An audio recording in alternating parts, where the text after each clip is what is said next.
Yo, welcome, ladies and gentlemen. Honor and a privilege to have you guys here for the season finale, episode 10, Midnight Madness with DMT.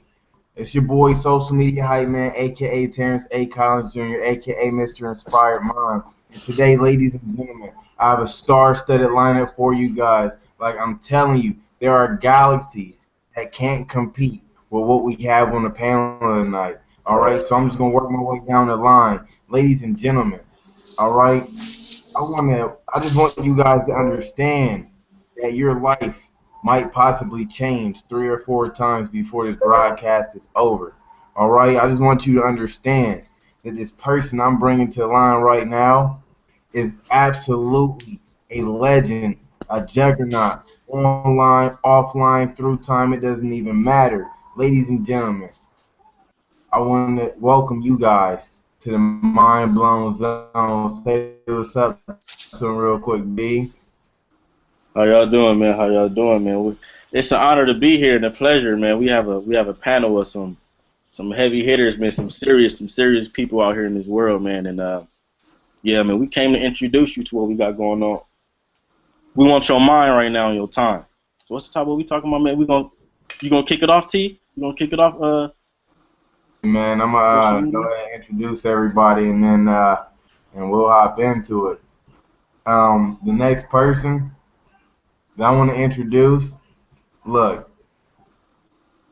most of the things that we do in life it stems from some sort of emotion. 99% of the time, that emotion, that motivational force is fear, which can be a tool, but there's a perfect counter for any adversity that you encounter emotionally, and that is love. And ladies and gentlemen, the next person I'm bringing to you guys takes you from one end to the spectrum and back. This gentleman right here, just when he sneezes, he's speaking just poetry to your brains. I'm trying to tell you guys that this man was meant to be on this panel tonight to absolutely bless you and bring you from where you are to the next phase in life. Fearless Love More, say what's up to the people real quick. Hey, this is Phyllis Lovemore. I'm excited to be here to join this panel with all these great guests. I'm ready to get it started, so I'm going to keep this brief, so I want to hear everybody else talk. So go ahead. Next person I want to introduce, man, this person right here, ladies and gentlemen, you guys have seen this person before.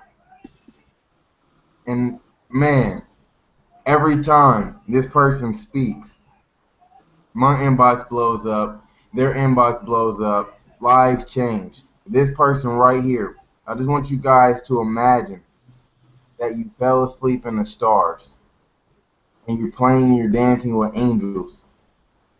And what you now have to look up to is a couple levels below where she starts. Ladies and gentlemen, I would like to introduce you guys to my wonder twin, all the way from Texas, Jamie Lynn. Say what's up real quick. Hey guys, how are you? Nobody's gonna answer me? Man. Of course. Good. What's up? What's up? Blessed, feeling good,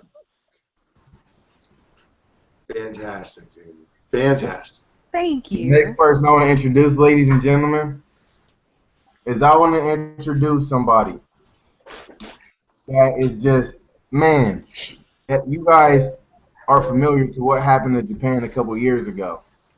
The entire balance of their ecosystem was completely changed, redirected.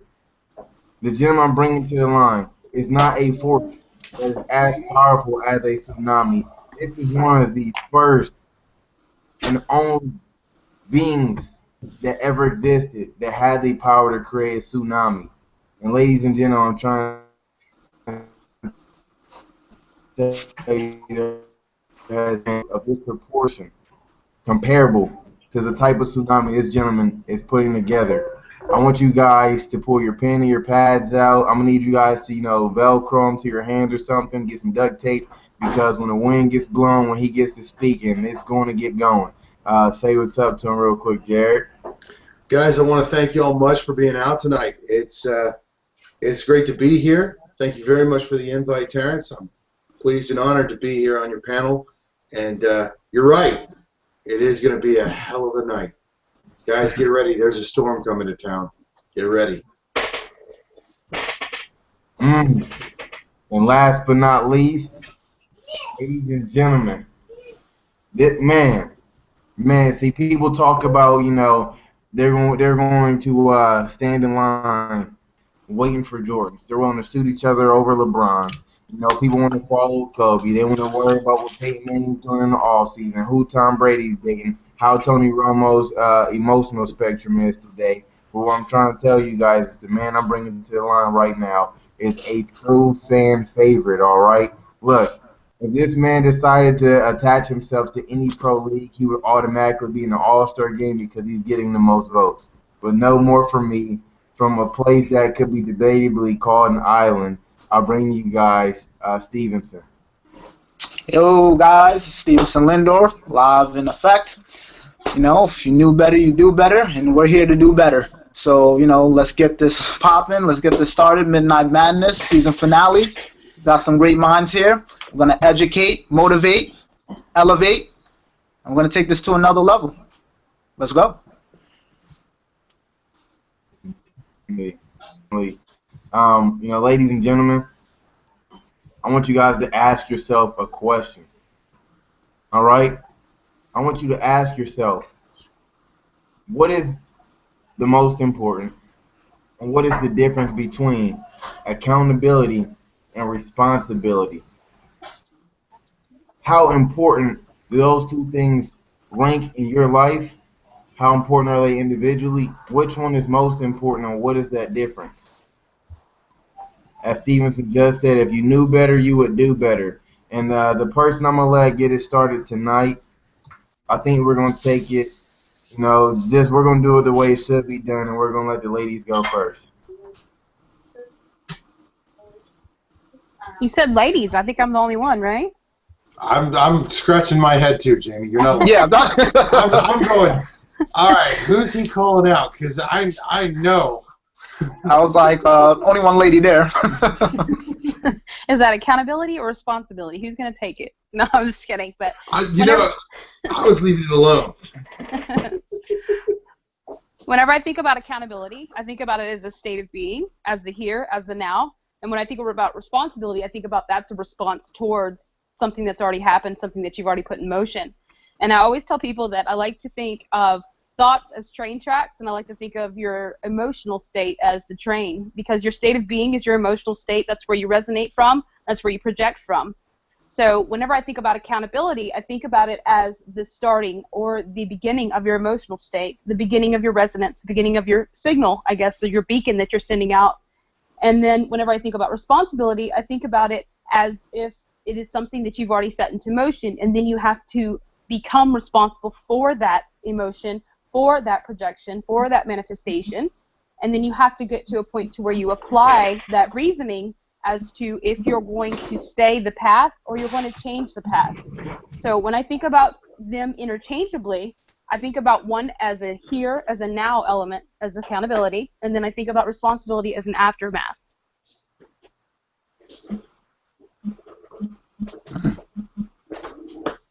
Anybody have any thoughts on that? Well, I do actually, Jamie. And accountability being in the present, and responsibility being in the past tense. From the perspective of oneself, I could totally get on board with that. But if you're talking about, in the context of the impact of the others around you, the social impact of your actions, your thoughts, your resonance, the vibration that you're putting out, would you say it would be the inverse? As it's, and think of it in terms of a relational duality. Do you think? Well, yeah, because duality always exists inside us, and basically, I'm the whole perspective of be the change that you want to see in the world, and so Right. everybody else's perspective and everybody else's interaction or co-creation to my here, to my now, is not as important as who I am, where I stand, and what I choose, and what my choice is, and what my projection is, and that's what I'm truly responsible for, is my contribution, not everybody else's contribution, because I can inspire a change in 13,000 people just by being who I am, but I can't tell somebody to do something.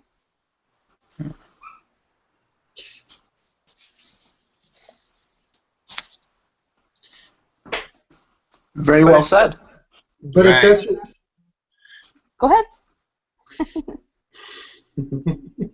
if you can't, but the question becomes, if you can't tell someone, or to put your number out, the 13,000 people to make a change. Obviously, I mean, you're going along the line of they have to want to change. They have to take that upon themselves to change. You can't. I mean, it's like you can take a horse to water, but you can't make him drink. But as leaders, as leaders in all of this and what we're doing, don't we have a certain responsibility to engage to the point of illumination to affect that change? I mean, is that not what we're doing here? I mean, I'm just thinking out loud, but it would seem to me that if we weren't willing to accept that responsibility, it really kind of becomes an exercise in futility, doesn't it? I mean, That's one perspective. What's the point? The point is being at that point of where there's accountability for self. When you're accountable for your contribution to whole, then you start to project a inspirational change in other people. You can never make a choice for another person. They have to be ready, like you said. They have to choose to change. They have to choose to participate. They have to choose to check out, or they have to choose to check in. So at that point, it's one of those things of perspective. If you're going to see, like we mentioned earlier, the tsunami is something that has a catastrophic effect, or something that has a cleansing effect, of the contrast of being something that breeds beauty and rebirth, or something that gets to a point to where it washes everything away.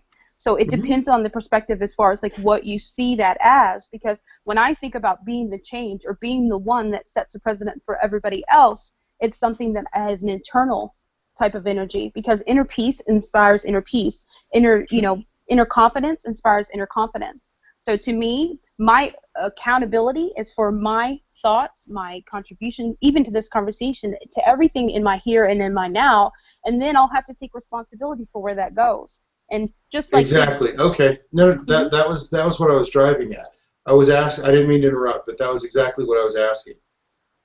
Do you take responsibility for the people that you impact? Are you taking that responsibility on in this, or is it just here it is and we go? That was the question that I was trying to articulate. Right. And so, there's a certain part of in spirituality, you get to a point of what they call as enlightenment, and you see people as being 1,000%, and that means that they're all powerful, all knowing, and all capable. And whenever you see somebody as anything less than that, you're doing a major disservice to them as well as yourself. So whenever I, let's just say, speaking to a bunch of people, or getting to a point to where we're speaking to people with business and things of that nature, I plant a seed, and it's up to them whether they nurture it and whether it grows. Right. That's good. Thank you. I agree. Just to kind of chime in on that, very excellent points, both from Jamie and of course Jared. I mean, accountability breeds responsibility, guys. Let's be honest. That's what it does. And I understand what you mean, Jared, as in a whole, because it's not just when I take accountability, especially when it involves other people, because we got to look at this from a bigger perspective. Like you said, Jamie, yes, when you plant the seed, I understand where you're coming from. It's up for them to help it grow, but I have to take responsibility and make sure that it grows, because that was the seed that I planted. So even though I bring others around it and I want them to take care of it, it's also up to me to make sure that, you know, this flower blooms properly and that everybody can, you know, benefit from it. Understand something. Democracy wasn't built through open societies, all right, that share information. When there is information, there is enlightenment, all right? When there's debate, there are solutions. When there is no sharing of power, no you know, rule of law, no accountability, that's when abuse comes, corruption, and indignation comes. We all have, it's all in us to take the responsibility and be accountable for all our actions. We're accountable for everybody, not just ourselves. It's bigger than that. This is like what we're about to do with traffic tsunami. It's impacting everyone. We're trying to usher in a revolution. This is not just, you know, we're looking at this from, you know, one point of view. You know what I mean? Like when our forefathers, I was thinking about, and you know, when I was having a conversation with Jared, and you know, and this is just for the people. What did our Declaration of Independence say? We hold these truths to be self-evident, right? That all men are created equal. That we are endowed by our Creator with certain unalienable rights. That among them are, these are what? Life, liberty, and the pursuit of happiness, right? Exactly. There we go. So that's all men. That's all of us, guys. It's not just, you know, self here. There's no selfishness here. Right. This is bigger than us. This is for everybody. So, you know, definitely, you know, I agree with that, you know, Jamie, I 100%. But, you know, like I said, man, this is much bigger. This is on like a bigger scale. You know what I mean? But I just wanted to chime in there and just state that. Yeah, man, I definitely say, I mean, because everybody really saying it, accountability and responsibility really go hand in hand, man. It's really a correlation there, because accountability can be in two different ways. I mean, you have self-accountability. You know, if you say you're gonna do something, you know, that's your respect level, that's your character. You know, that speaks a lot of your character. If you say you're gonna do something, that's like you're not being a man of your word if you don't do that. You know, so it's a lot of repercussion morally and socially that can come from that. You know, so you have to look at it like basically if you're, as far as responsibility, I mean, we come up with responsibility. We were born with responsibility, so that's like innate. You know, that's in us. You know, responsible to clean your room. You're responsible to do this, to do that, take care of your kids. If you plant a seed, a lot of the times you got to be responsible from what comes back from planting that seed. I don't mean if it's, you know, if it's saying words, if it's starting wars, whatever it is, you got to be accountable for your actions. You got to be accountable for what you say, what you breathe into the world.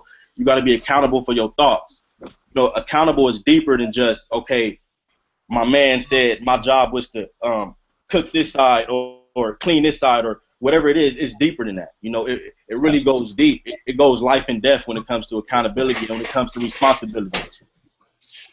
And everything really starts in your mind. So I feel like when you develop, you start to realize that you become aware. You know, nobody should have to get on you about your accountability or your responsibility because you know it's in you. And it starts with you. It starts in your mind. So once you realize that, then you'll get along easier with accountability and responsibility, and you put them together, and then, I mean, you just make it happen.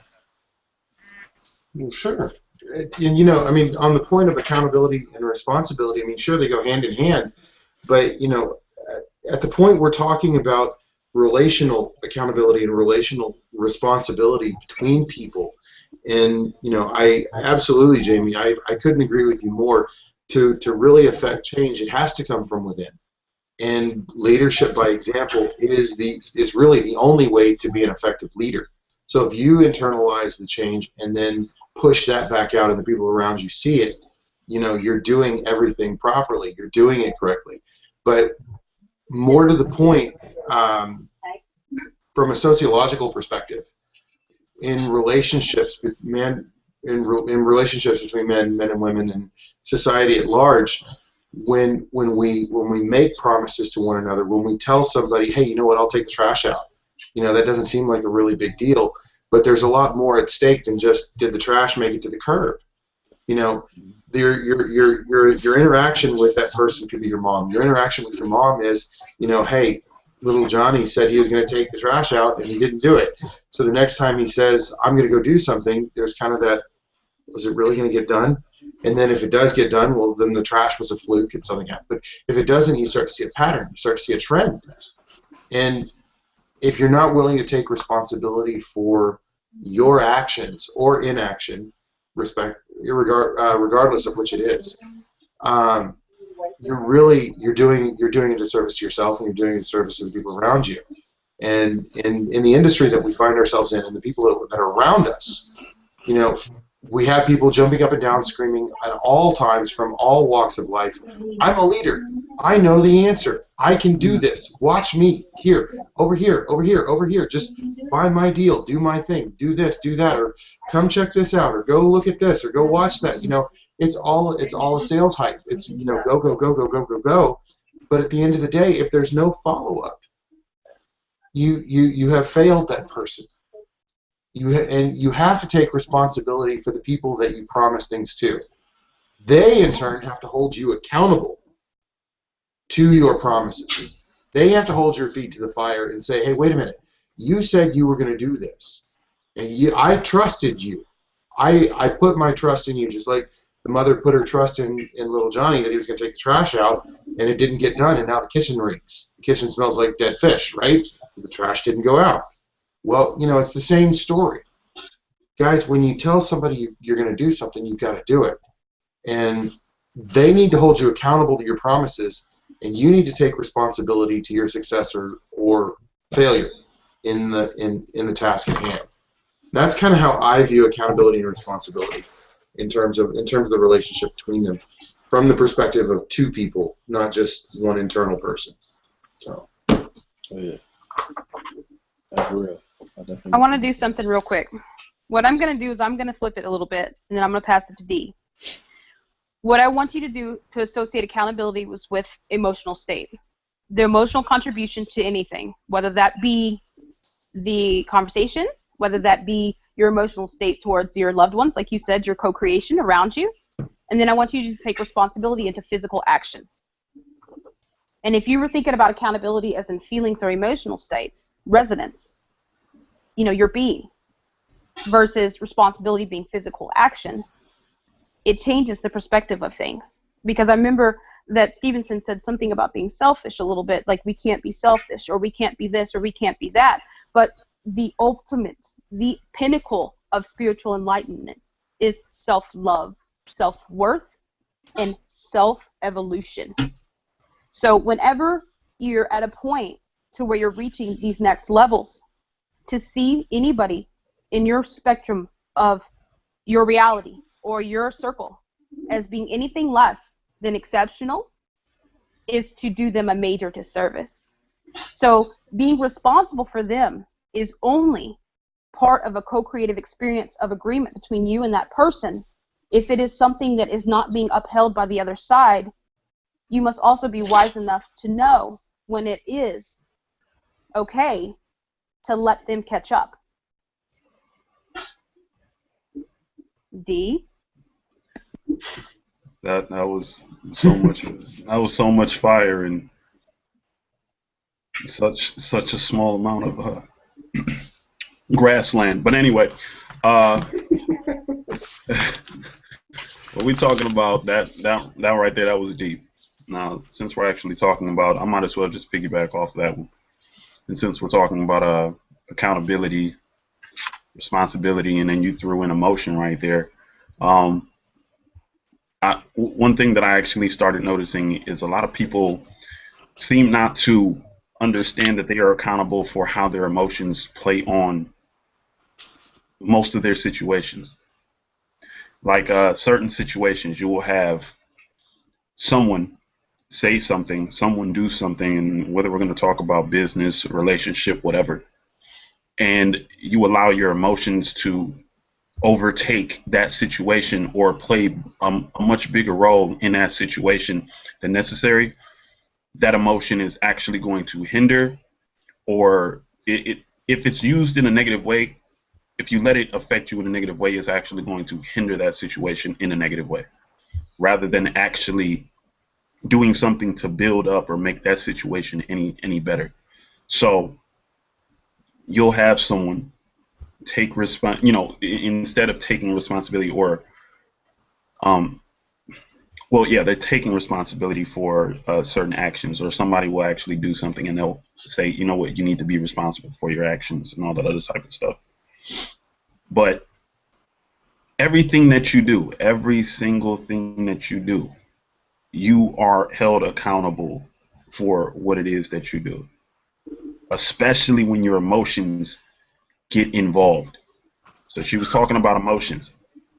And just like Jared said, I remember mentioning this a while ago. He even talked about the taking out the trash. How we are and that right there, that right there, yes, you are held accountable for your actions, no matter what it is that you do. If you're told to take out the trash and you don't do it, you're just sitting there because you feel a certain type of way, maybe because you're preoccupied. If your mom comes back in and slaps you upside the head because you didn't take out the trash, but then you want to get pissed off at your mother, understand you were held accountable, number one, for the situation that you didn't take out the trash when you were told to do it. Not to mention that you weren't thinking about taking it out when you told her that you were going to take it out in the first place. So for the fact that you actually said you were going to take out the trash, I'm just using this as an example. You said you were going to take out the trash and you didn't do what you were supposed to do. You are held accountable for not doing that.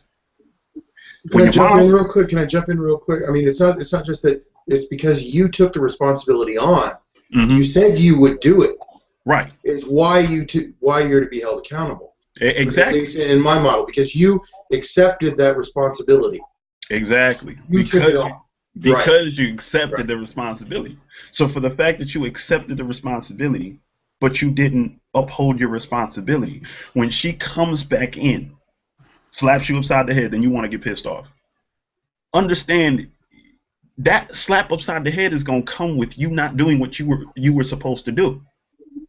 So in any situation, why is it that people want to get pissed off?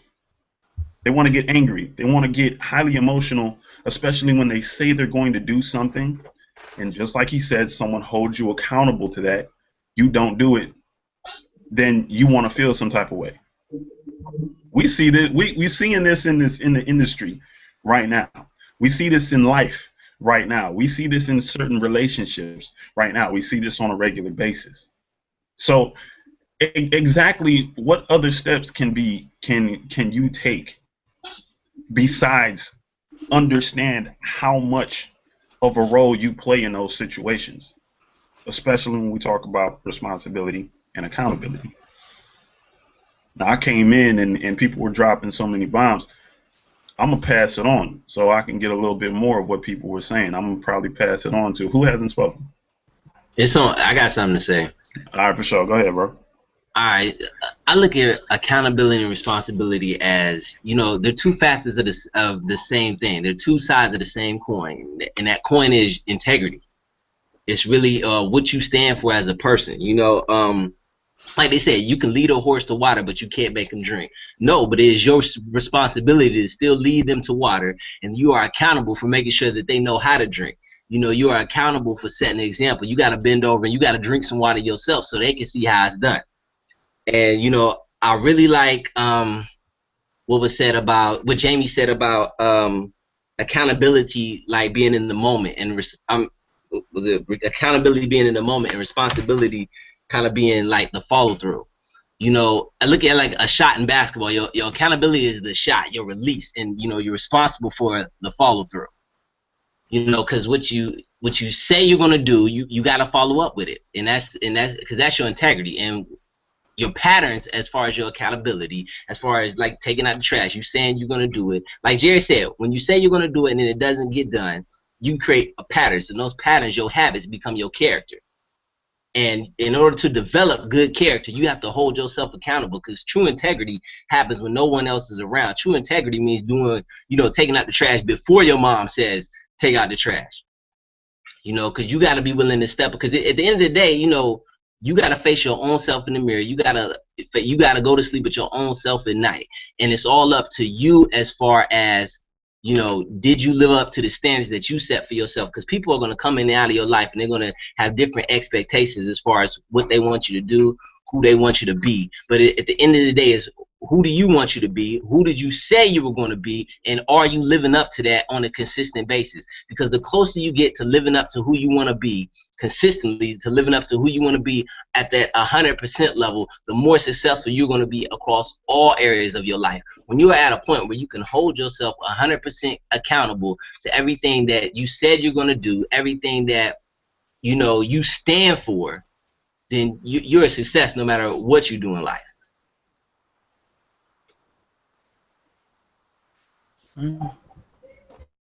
Man. I love each and every single one of you guys. Powerful stuff. For me, where I'm at, just what's coming to mind right now is that when I look at those two words, responsibility and accountability, you know, responsibility, my ability to respond, you know, if I can't understand my responsibility, that means I'm in trouble right now. And I am where I am today, 100% based on my thoughts, actions, and decisions of the past. So my present is my accountability. My future is my responsibility. And if I can't find my ability to respond, then my future is going to look no different than today does, no different than my past did. You see what I'm saying? You know, I love what's been said. You know, two sides of the same coin. That coin is integrity. You know, that's definitely huge. That's really, really huge. You know, for me, uh, just I'm a visual person a lot of times. You know, I want you guys to picture a paycheck from a job, right? That paycheck right there is accountability. Why? Because it keeps an account of my ability to respond on a day in, day out basis to do what I said I was going to do. And if I'm not able to respond in a way that I committed to, I'm not being held accountable. I'm going to be held accountable one way or another because literally my account is going to feel it for good or for worse. When I say something, that is my job. If I commit to something, that is my job. That is my duty to fully uphold that. And I believe that that's the same with each and every single person, but I can't make a decision for you. I can't think for you. I can't act for you. I can only keep it on Terrance. And so if I make a commitment, I make a decision, you know, I say something, then that is on me 100% to make sure that I'm staying, thinking, and committing to do things that I am able to respond to the situations around those that, you know, revolve around whatever it is I just said or whatever it is I thought. Because if I say I'm going to go win the lottery, I might not be able to respond in a way that gets me $1 million because that's out of my control. So for me, part of that is I need to understand myself because it starts within. It starts with me. I need to understand myself. I need to understand what I can do and what I can't do before I start trying to respond to things I have no business responding to. You know, what I find is that a lot of times people try to respond to situations that's not theirs. They try to take ownership, but think they have no business taking ownership of it, right? And we don't always do, you know, business, relationships, and things like that, but materialistically, right? So you got a friend and in a relationship, things go bad, uh, your feelings are hurt, you're emotionally attached and all this, and you know, you're trying to take ownership of that situation, you're letting it affect you. But let's say it's not the relationship going bad, it's not the emotions we're talking about. You know, we're talking about they leave their laptop out. You see, that laptop is theirs, and you take that laptop home with you. What do they call that? You know, what do they call that? That's not my situation to respond to. You know, I need to understand that's not my situation to respond to. Just because I have the ability to do it doesn't mean I should. And so, you know, for me, with these two words, with accountability and responsibility, because accountability breeds responsibility.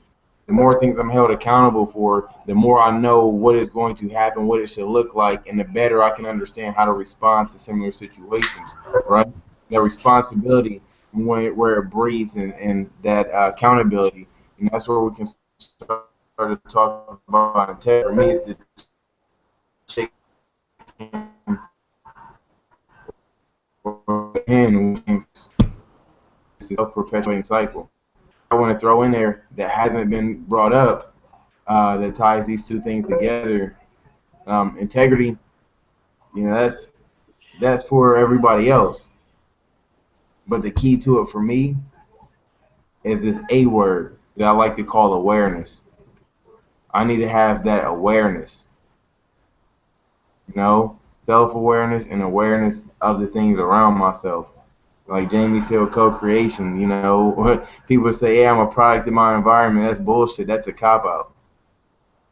I'm a product of my environment. Get out of here. LeBron James, that man did not grow up in a mansion, nor did he have the ability to.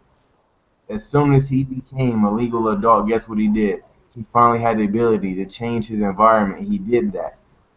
But that started because he had that awareness and who he was. And he decided to hold himself accountable, right? But to hold me accountable, I can't just keep it to myself. Why? Because accountability is something that's a relationship-based word. Responsibility is something it totally stems from within. And the more things I give to be held accountable for, the more I can practice and fine-tune my ability to respond. And because he had that awareness in himself, he was able to not literally move mountains, but figuratively move mountains. And he made it in spite of his environment, not because of it. Now the environment he lives in is based on what he created from the environment he didn't want to be in. So what the hell is holding people back? What the hell are people's excuses? You see what I'm saying? Like if I can't, when I couldn't find no leadership, I can do it, or I'm not. And if I'm not, I need to quit. If I want to do it, but I must have a person of this image, I need to go find a person of that image and quit bitching about it. Ability, right? And the accountability piece in that's going to work itself out. And if I can't find it, I need to be the change I wish to see in the world. I need to raise my ability to respond. And when I do that, all of a sudden, I'll start to get all kinds of extra accountability. And my integrity either is going to go up or it's going to go down. And if I have no awareness in myself, I can't control those factors. I create my environment. My environment is a product of me. I am responsible for my surroundings. I mean, it's Voltaire. I think, therefore I am. You take control of everything around you through the self-actualization that Jamie was talking about. It's in your mind. Your mind is a powerful, powerful, powerful thing. And it will manifest whatever you dwell on, positive or negative. Doesn't matter. You will create self-fulfilling prophecy. And, I mean, that's honestly what I love about Jamie's message about being the best that you can be and being and burning at 1,000% and just being that beacon. That's, you know, I think you're absolutely right, Terrance. I think personally, I think that it is within you to change anything in your life that you want to change.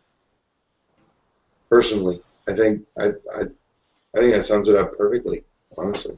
Yeah, man. I would say it goes back to like circumstances. A lot of people feel like they're victim of circumstance. You know, they feel like they're in their life because of this or because of that. But at the end of the day, it's because of you. You create your circumstance. And, it goes back to your mind, like you said, whatever you feed your mind. A lot of people become complacent, and a lot of people stop growing, and then they wonder why they're not where they ultimately see themselves in their mind, where they want to be. You're not where you want to be because you stopped. You're not where you want to be because of yourself. So, I mean, all of that plays out in your mind, and a lot of people don't understand that. You think like you think. I am what I am. You know what I'm saying? It's all about what you put in your mind. You become what you think. You manifest that energy. But it's all on you. You got to look in the mirror and realize that it's up here, and that's what it is. Right. Yeah, that's right. Cause it's like you have a responsibility to your own mindset. True story. Like I told y'all, I'm in the hospital right now with my wife. We're getting ready to have a baby. Reason why we came here a couple weeks early is because she was having some complications. When we first got in here, she was worried. She was getting a little upset, and I looked at her and I told her, you have to choose how you're going to feel about this. This situation, is something that we can't control. But how we're going to approach it, how we're going to look at it is something we can. It's like you're going to make a choice right now. Either you're going to go into this with the mindset that we're going to make the best out of it to get to where we want to go. We want to have a healthy, happy baby. We're going to do our part to make the best and to get there. Or you can spend your time investing in worry and fear. Either way, you're going to get a different outcome. But what you choose to put into it is completely on you. Right. That's where it's at right there. D, you want to say something? Man, it's fire on this panel right now, man. It's fire alert. It's a hazard. If it gets out of hand, I'll bring in a tsunami. D, you want to say something? No, he probably can't even hear you. I hear him. I hear him fine. Man, sometimes some of the things that from what it is that everything I've actually heard, every single thing is absolutely accurate. And man,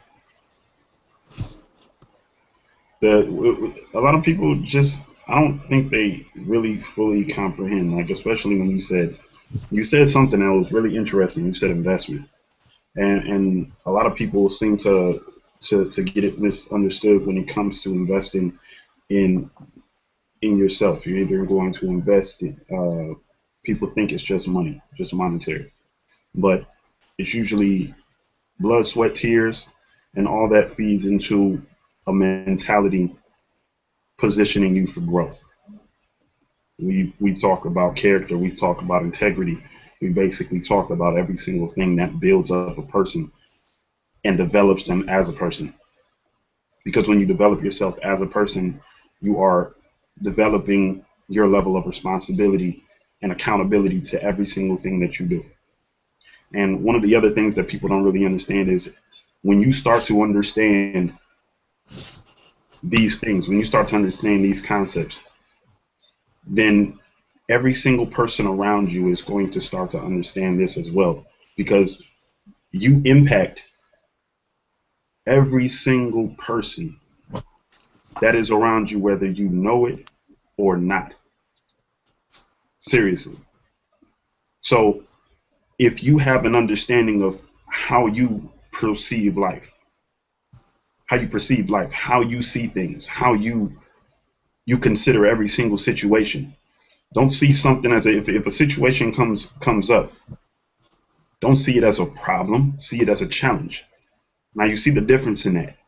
If you perceive something as a problem, the only thing that you're looking at doing is how to solve that problem. If you see it as a challenge, you're looking at how to get over that challenge and best the next one that comes along.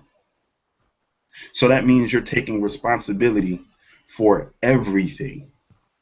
In that it's a chain reaction. You're taking responsibility for everything, including yourself. And then when people start to see that, just like when you start to, you become more accountable for what it is that you've done, and also for the people that are around you, then people are going to take that.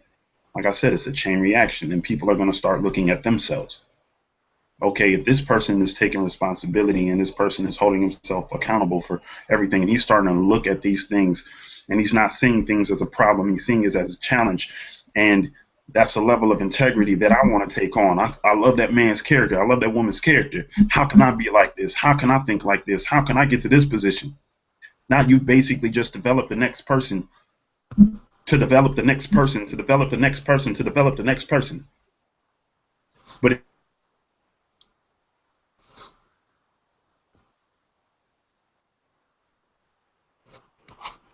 Did we lose him? Lose him? Froze He up. pulled the Stevens. Yeah. He So pulled the Stevenson's trade. yeah. Hello? You there? Yep. All right. To elaborate what D was saying, I've always stated, as you guys have been following me and watching me, everything that I do, I always believe everything starts with you. Everything starts with you. Everything ends with you. Like, we've been talking about, responsibility and accountability and all stuff like that. Remember, like I said, those two, they go hand in hand. Yes. You're the first one in, you're the last one out. Like I said, when as far as use many examples, as far as taking out the trash or leading a team or building or helping and everything like that, it's responsibility. It's your responsibility to not only take care of yourself but take care of the people around you. Yes. Does your environment affect you? Absolutely. Let's make no mistake about it. Every person in your life that has come across your life, family, friends, former friends, people you've come across with, they've all left some type of footprint on your heart. They've all somehow made you who you are today. Okay? So once you come to terms with that and you understand it and realize that, this is who I am, and realize where you need to go, where you want to be, that's when you come to terms with who you are. That's when you fulfill your not only your potential, but your vision, your drive, where you want to go, what you want to do, what kind of mark you're going to leave on this world. That's what this is about. That's why I said this is bigger than just just taking out the trash. This is bigger than that. Yeah. This is about leaving footprints on people's hearts, making sure that because at the end of the day, no human being was born in this world to hate one another. We're born to love, to take care of one another, to help each other. It is the negative stuff that has affected us, that has made us think that, well, let's blame that guy. Let's blame that person. Oh, let's blame the institution. Let's blame our environment. I'm a product of my environment. That's why I didn't make it out of the ghetto. I'm a product of my environment because, my government won't help me. I'm a product of my environment. My kids, they won't give me food stamps to feed my family. Like you guys said, where's the accountability? Where's the responsibility on oneself? We have to stop blaming others. We have to stop looking at the next person. We need to start looking within ourselves. Just like, and like I said, we're going to take it another step forward, It's like issuing a challenge. This is like the challenge of life, like the ABCs of life. This is what we're going to do. We're going to, like A, we're going to accept that challenge. We're going to accept the challenge of life. We're going to be. We're not only going to be brave, but we're going to believe in ourselves and believe that we have a mission to complete. We're going to convert our thoughts, convert our feelings, our hopes, our dreams, and turn it into reality. We're going to D, have determination. E, enlighten others around us. Enlighten the human spirit. Not just yourself. F, always fight. Fight for what you want. Fight for what you believe. If you believe you deserve to be a better person, to be in a better situation, then go and do that. Make it happen. But it starts with you. G,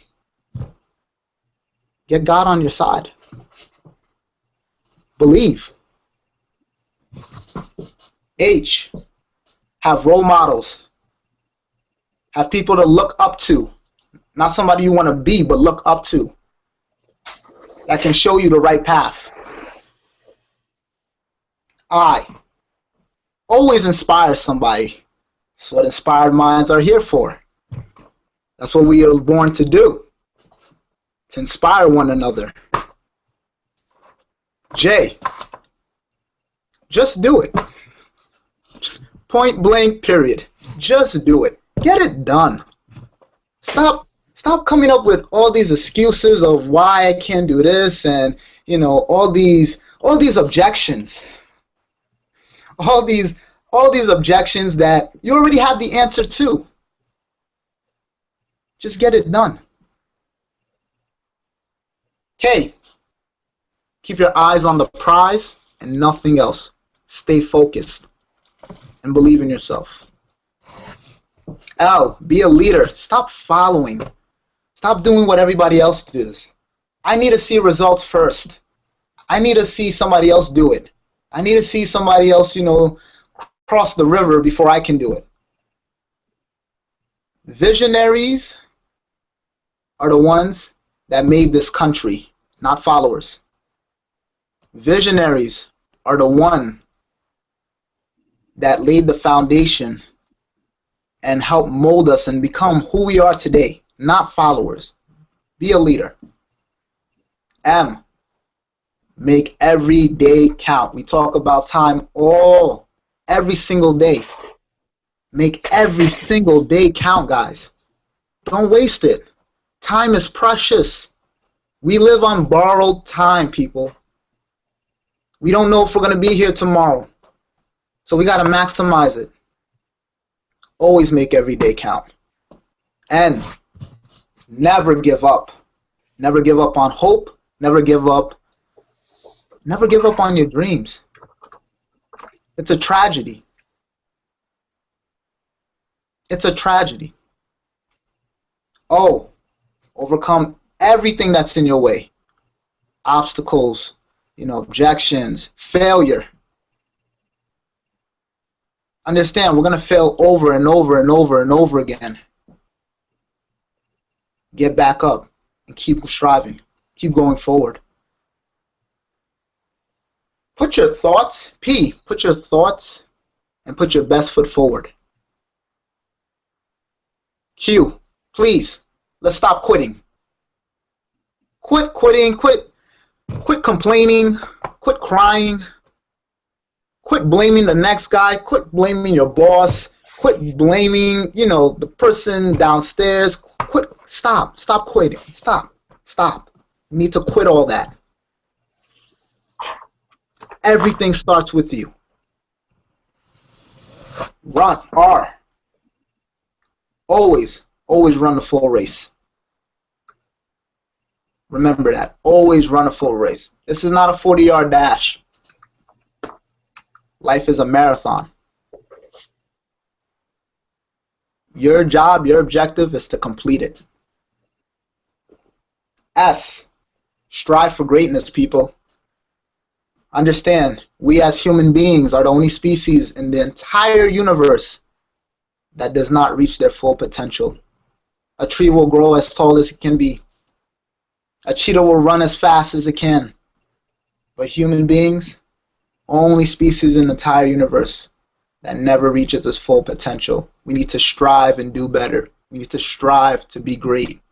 That's what we were put here for. T. Have trust. Have belief. You are the one that can dictate your own destiny. You are the one that have the ability to use your talents and utilize it for good. Understand, your talents were given to you for good. Use it. Share it with the world. What Jared is doing is absolutely phenomenal. He's sharing something that most people dream about. And now we're about to turn into a reality. That's a talent that the world needs to see on a full grand scale. Use your talents, people. Let's value our time to the fullest. Value it and appreciate it. Understand, time we can't buy, we can't rent, we can't lease, we can't put on layaway. Value it, appreciate it. Spend time with the loved ones. You never know when they'll be gone. Spend time giving back to your community because they helped you get to where you are now. Most importantly, spend time giving back to not only your community but your country.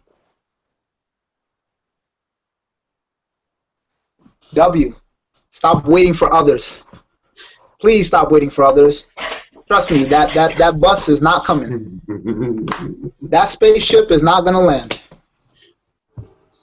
X, before you judge anybody else, X-ray your own life. X-ray your own life. Find out what's wrong. All the flaws and all the negative stuff, and get rid of it. Become better. Why?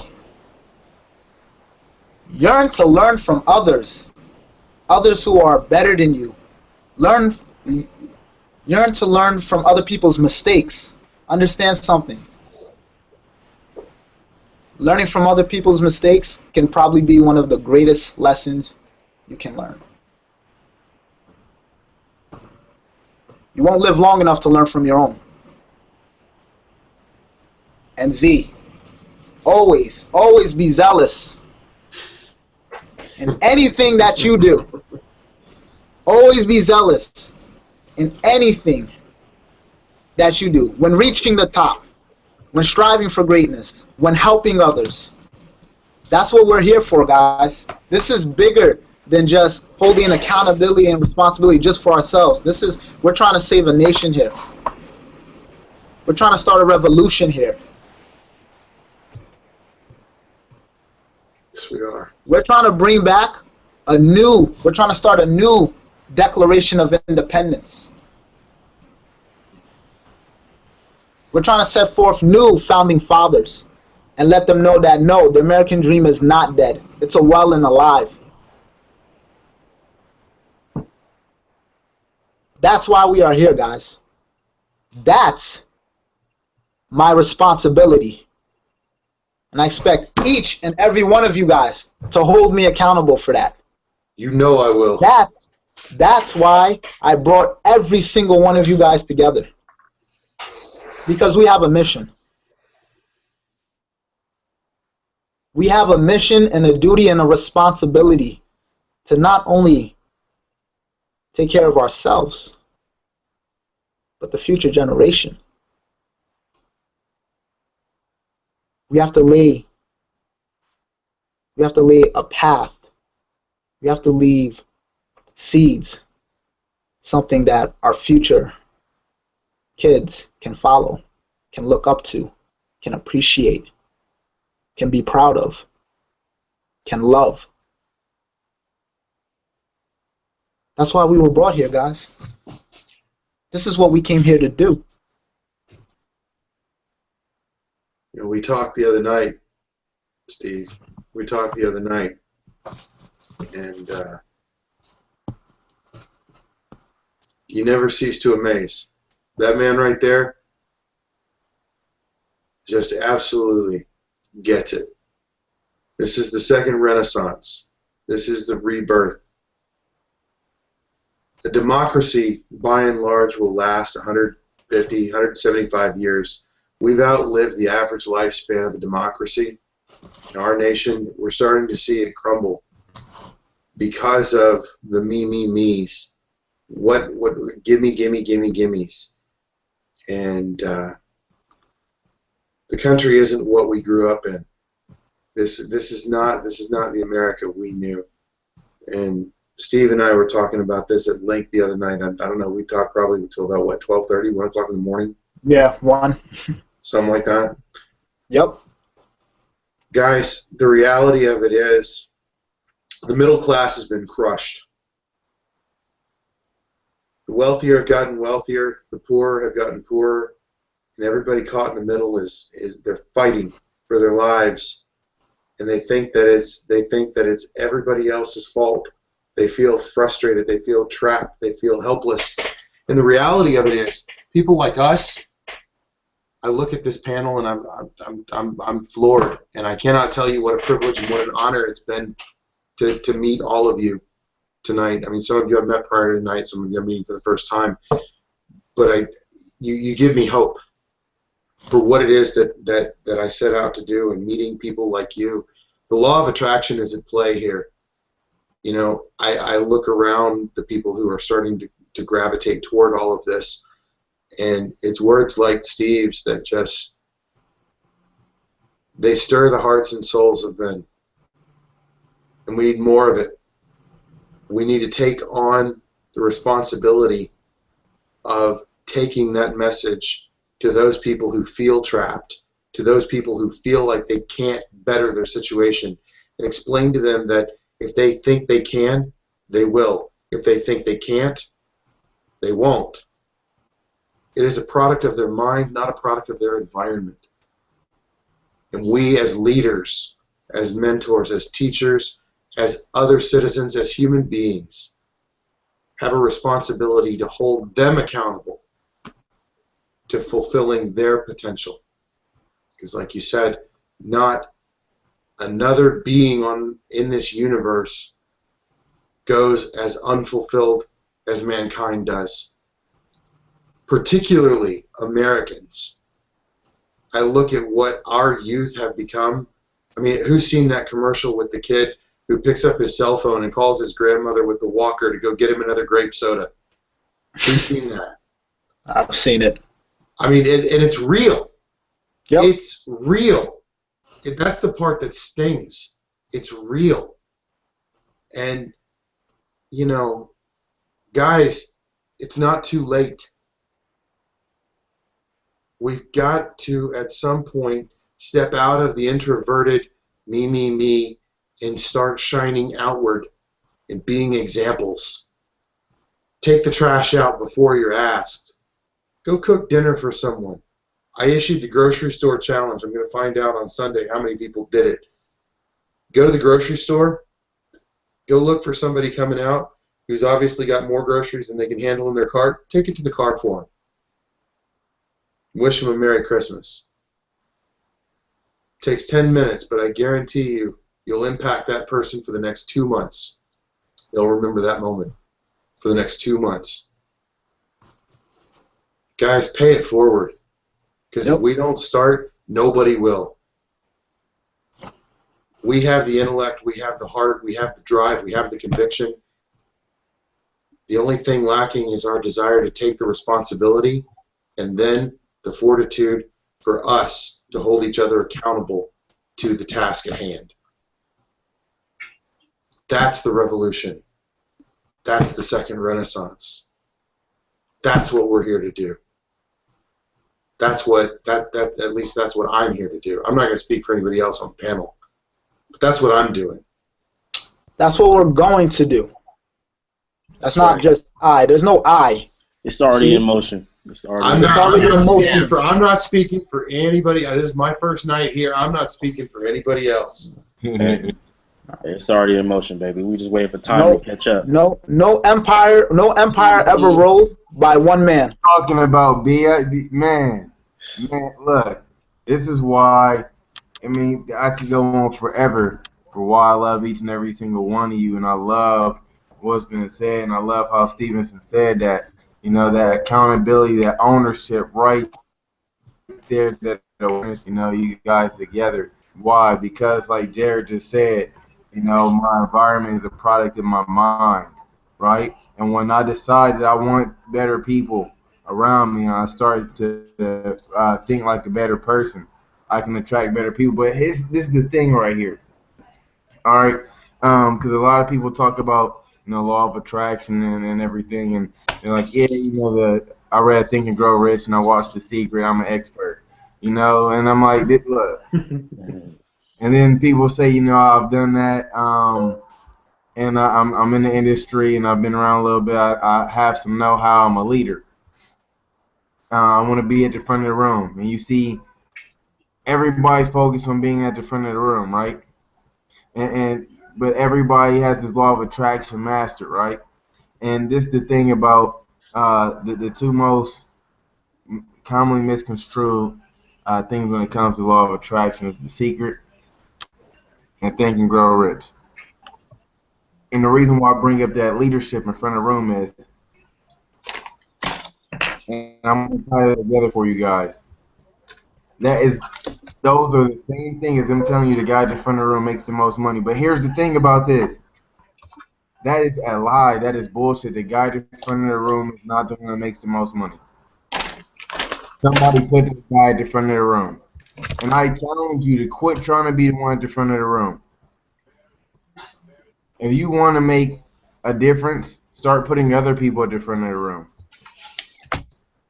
Right? If it's about changing lives, if it's about bringing change, and if you want your pocketbooks, quit trying to be the one at the front of the room. Put 15 people at the front of the room instead of putting yourself there. Right? Which one's going to bring more change? You see what I'm saying? And that's one of those things, because I can sit here and I can talk about it all day, right? I can talk about running a mile. I can think about running a mile. I can step out of my house and start running. And none of those things get me a mile. None of them. They don't call us human thinkers, human sayers, human manifestation projects, humans I'm about to, humans I'm going to, human I want to, human dreamers. They don't call us that. They call us human beings. Start being the shit. Right? This is what I want you to do. I want you to visualize what a successful person is to you. What does their life look like? What kind of house do they have? What kind of car do they drive? Define what success looks to yourself. It is your responsibility to understand what this looks like to you. Right? The people around me in my environment, that's there. So it's my personal responsibility to evaluate everybody. I don't give a fuck about hurting your feelings. I need to worry about me. Make sure you're not pulling me down. Because if you pull me down, I'm pulling everybody else down. That's real. It's my responsibility to understand what's going on around me. And also it's my responsibility to know what success looks like, so I know what the hell I'm doing, where I'm going, and why I'm doing it. And when I understand what I define success to me, and what a successful person's house looks like, and their car looks like, and their family looks like, and their work ethic is the most important part. What does their work ethic look like? And what kind of decisions? What actions are they taking? How are they thinking? What is the embodiment of success to you? And if it's not what you see when you look in the mirror, that's where you need to start. You need to start being that person that's living this successful lifestyle that you claim you want. When you start being this person, you start being this successful person, guess what happens?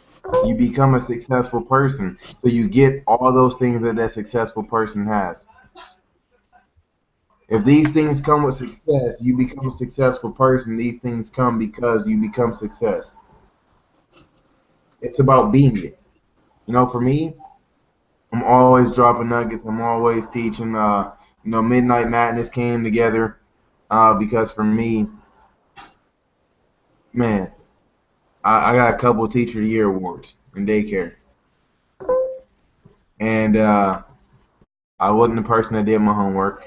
I was always late for school. I didn't skip days. I just couldn't get there on time. Didn't like doing my homework. I went to college, had 3.82 my first semester, and I walked away from there. And I'm like, you know what? It can't be school. Maybe it's me, right? That accountability. Maybe it's me. Maybe it's Terrance. And I wound up teaching in daycare. I worked at the largest chain in the world in a one location, super small center, and a bunch of in-betweens. And I stepped back and I looked. And I said, I can't participate in this anymore. This is fraudulent activity because the entire educational system is flawed. You see, what I learned is, as I looked around and I'm hearing what people are teaching, what they're telling people, is I realized that we are playing a telephone game with information, right? And I don't know if you guys had a telephone game growing up in school, but I did. In kindergarten, in first grade, in second grade, in third grade, it even came up in high school, and at every single level of the educational system, when we play the telephone game, the teacher tells one person something, they tell the next person, goes around the whole room, the last person says it out loud, and it's completely different. Sound, syllables, everything is completely different than how that message started. And education is supposed to get us ready for life. They tell you y'all go to college to get you ready for life. You know, go to high school to get you ready for college. You know, it's always getting ready for something, right? How the frick do they know it's getting you ready for something when the person telling you that has spent their entire life in school? Listening to people who spend their entire life in school, listen to people who spend their entire life in school, so on and so forth. It's a multi-hundred-year-old telephone game. Getting distorted as we continue to go on. The educational system is based off of a militaristic Prussian society that collapsed, and we wonder why we're having more problems as we go on. You know, what do they say about history repeating itself? You know, hey, when in Rome, do as the Romans do. Well, guess what? They all got big head, got a bunch of ego problems, and what happened? When we look around, do we not have an ego problem? You know, I mean, I'm just saying. And any way we break it down, if we look at history, and then you know, people say, "Oh, we're good," and two paragraphs later, they want to say history repeats itself, trying to sound like a daggone expert. It can't be both sides of that coin. Well, you have free choice. You have choice. You can take it upon yourself to do something. That's the difference. The saying about history repeating itself, those who forget their history are doomed to repeat it. And every time it gets repeated, it gets more expensive. Damn straight. But every time, go ahead. I'm sorry. Go ahead. I was just going to say, but every time that you focus upon history, you begin to expand it in your reality. It begins to come to a point of where it surfaces. So the issue is not necessarily to focus upon it as much as to take the seeds of growth from it, take the lessons and learn from it to a point to where it is not at all in your resonance, at all in your reality, not at all in your here and now. Well, yeah. But but when you have the complacency like what we have in society right now, there's no nurturing of those seeds. There's no fostering of the knowledge of what has happened and the road we're going down now. You can't have it both ways. You can't be complacent. You can't be complacent and proactive. It's like having money and spending money. You can't have money and spend it. You have to choose.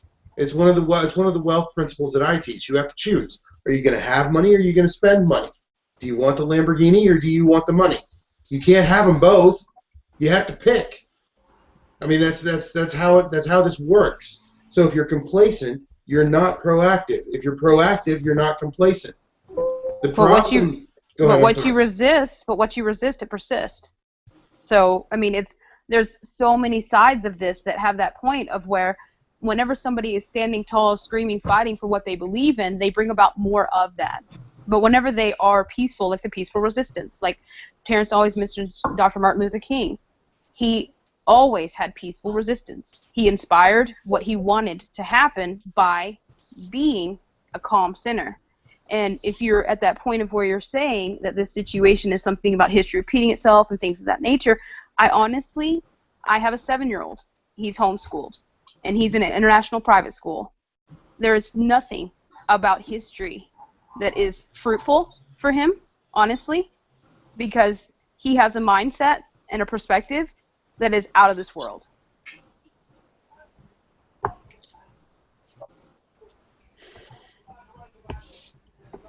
You mentioned Dr. Martin Luther King, and Terrance, I know you speak about Dr. King frequently as well. You know who also marched with Dr. King? Who's a prominent figure in the NAACP today? The Reverend Al Sharpton. Now, I want to ask you something, and I want you to be as intellectually honest as you possibly can. Do you think Al Sharpton is minding the history lessons of Dr. King in the way he treated the families of these last 2 shootings that have been all over the media? Do you think that's what Dr. King had in mind? But didn't you just mention freedom of choice? I did. Free will? That's my point exactly. Well, yeah, exactly. But the whole point is that, you choose whether you want to repeat history. You choose whether you focus on history. You choose whether that becomes what you're seeing in the world. You choose what you see. You reflect exactly what you put out. And better than I can is I am. So well, that's exactly my point. Voltaire, I think, therefore I am. But we talked about ego, and that's the point I'm driving at with all of this. The complacency and the ego is what has supplanted the peaceful resistance you're talking about. And I'm sorry, but if you want to talk about peaceful resistance in the face of armed resistance, I would point you to go back to history and look at India. How many people had to die before the world took notice? Terrance, you were talking about this the other night, I believe, were you not? Yep. The British Empire gunning down how many hundreds of thousands in India? Right, and and even on that same point, I could say that basically, the Dalai Lamas and people of that nature that have that point of where people can scream, yell, and be absolutely just a combustion in front of them, and they don't say anything, they don't move, they don't speak. The monks, things of that nature, quietness of the mind and quietness of the soul is basically where all of this comes from. And if you can have a point of where you literally stop fighting, stop resisting, and start being, that's where it all comes into play. Because all the wars and all the fighting, all this and all that brings about more of that. All the shootings, all this, all that. Let's all cower in the corner. Let's all panic. Let's all get, jazzed up by the media. Let's all get mad. Let's all have an emotional response. Let's all do this. Those are all triggers. It's an illusion. All that is basically just smoke and mirrors. I don't think the people of Ferguson think it's an illusion. The whole point is that it's not necessarily about the people of Ferguson as much as it is about the response. In great times of distress, people have come together and been the change that they want to see in the world. But there's also people on the other side of the coin that get mad, they get angry, that have an emotional response and an outpouring and an anger that begets more anger. And the thing is that it's a seed that's planted of discord. And when a seed is planted of discord in other people, then you're doing exactly and playing into the whole giving your power away to somebody else. When somebody else angers you, then you give them your power. You surrender. You bow down. So what? So if Al Sharpton came up in this philosophy, because that is Dr. King's philosophy, how do you account for his actions? His choice. I understand that, but he's a prominent figure as an elected official. The media is duty bound to follow and report on him. Now it's got. But the media is the media is another side of that coin. The media is representative of the people that own most of the things that are shown in front of us. We have these beautiful, elaborate distractions. And the thing is that I, years ago, stopped watching news, stopped engaging in media, I don't even hardly ever watch TV. You're engaged in media right now, Jamie. This is being broadcast. I don't know As how far many people. what I was saying is mainstream media, and as far as like being in that point of where news and things of that nature, that's what I was basically going with that. Yes, internet is exchange of media, but it also is an independent exchange of media. It's not necessarily something that's governed or policed by the whole powers that be. They're It's working freedom on of it. speech. Well, yeah, I mean they're working on it, but they can only do what people allow. Whenever I you think the surrender, NSA. I think the NSA would beg to differ with that. But it's the point I'm trying to make is you're not going to get 330 million Americans to unplug. It's not going to happen Why not? because they're not. They're neurochemically addicted to the dopamine triggers of internet searches. That is an actual biochemical addiction. They are addicted to the affirmation dopamine loop found in Facebook, tied into the narcissistic dopamine triggers. They are tied into their mobile devices through Pavlovian response triggers of the auditory tones coming out when they get a text message or they get a Facebook alert. You are hardwired neurochemically. Marketing companies have spent trillions of dollars studying neurochemical releases of colors, sights, sounds, and everything associated with you. Coca-Cola has an annual budget of $160 million. You're right, but neuroplasticity says that even that may be so, that can be changed. And how many people buy into neuroplasticity as a fundamental? You're talking about in a sea of 300 million Americans, you're talking about fewer than 100,000 annually. It doesn't matter whether they buy into it. They might not buy into the fact that they are addicted to being plugged in. That still doesn't change the reality that they are. They don't have to buy into the fact that it can't be changed in order for it to be changed. I understand, but that's my point. They're not aware of what they're not aware of. That's my point. They're not aware of their addictions. They're not aware of the damage that's being done sociologically. I mean, I read an article on where was that? Oh God, was that? I think it was Time magazine. I was flying back from Los Angeles, and there was an article in there that they're now tying erectile dysfunction to internet pornography addiction. There's actually now scientific evidence directly correlating the amount of internet pornography that a man consumes to premature erectile dysfunction in his life. What does that tell you? The fact that we're now more aroused by pixels on a screen than the touch of a woman, than the touch of a man? What does that tell you? I mean, you call for this calm, Jamie, and I'm all for it. Don't get me wrong. Please don't mistake my positions. I'm all for it. And I think it would be great if it could happen. But the fact is the media has too much influence in our lives. They've told us what to buy, what to wear, how to talk, who's cool, who's not, what's cool, what's not. Our entire lives, we've been conditioned to buy what we are told to buy, whether it's a monetary transaction or a sociological acceptance. Media controls everything. And you're right, but that condition only continues as long as we choose to allow it. Right. This is the revolution I'm talking about. We're talking about a revolution of accountability and responsibility. That is the whole point of all of this. Because until we wake people up, until we literally smack them in the face and say, hey, look, we as a people are fucking up. Until we, the time for political correctness is long gone. Nobody's listening to it anymore. I mean, my God, in the wake of Ferguson, 4 African-American teens, oh, listen to me, 4 African-American teens took hammers to a Croatian man, and they're not being charged as a hate crime, even though they said, how do you like that? Let's see, this is justice. This is justice for our people. That was their battle cry during, and it's not being charged as a hate crime. Where is Eric Holder on that? Where's the media on that? The only outlet reporting on it is Fox News. Why? Why? Just today, there was a 13-year-old white girl shot for the fun of it by a group of black kids in New York. They asked why they did it. They said because they thought it'd be fun.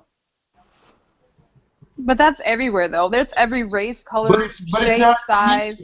And But it's no. not Yes, wait. It's every shape, size, color, everything is all done in the whole grand scheme of things. And the thing is that if you're always focused upon all this, and the statistics, and this, negative, that's all you're going to see. That's all it's going to reflect. That's all it's going to be on TV. That's all it's going to be. Yeah, and even if that's the media, but the media is a choice, man. Exactly. If you're not going to wade, that's why it is a choice. Wait a minute. If you're not going to wade into the mess of it, how can you possibly be expected to clean it up?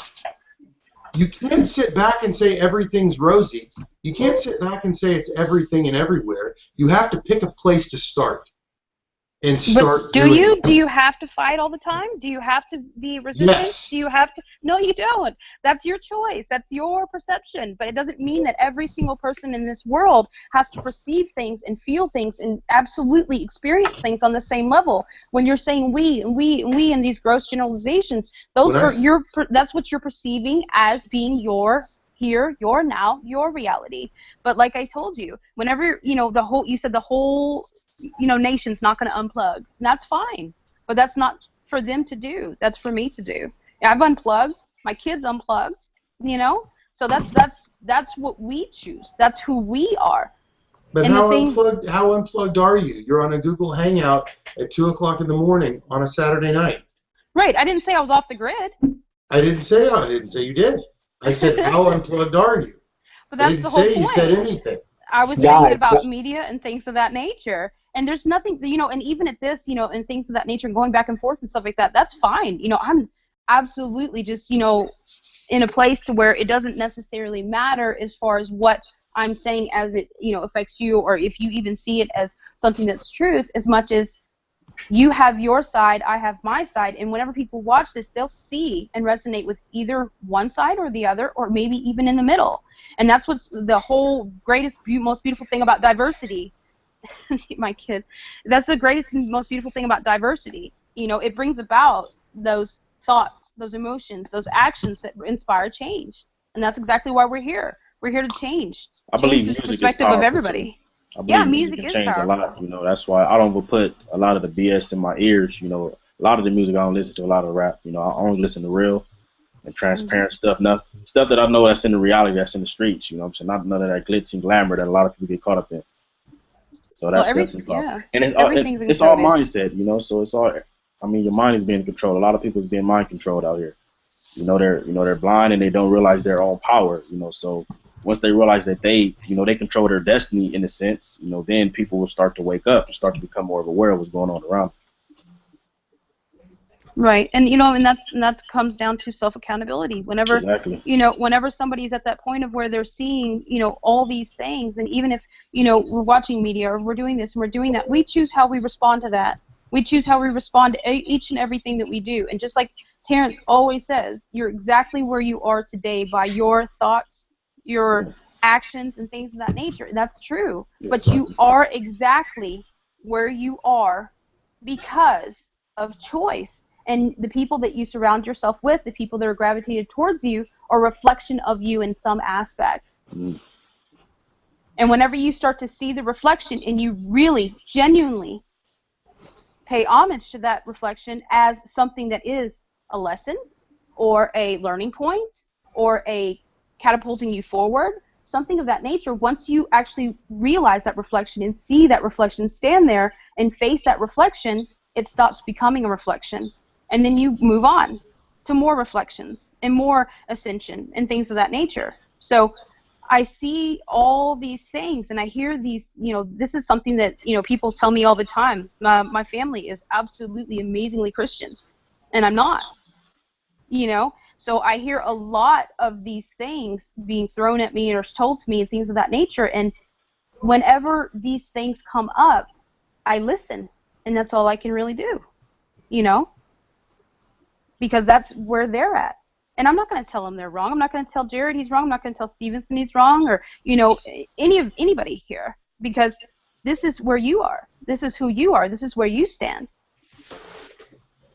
So you would sit idly by and listen in a passive state and let the world around you collapse? Is that what you're saying? I'm asking. I'm not putting words in your mouth. I'm asking.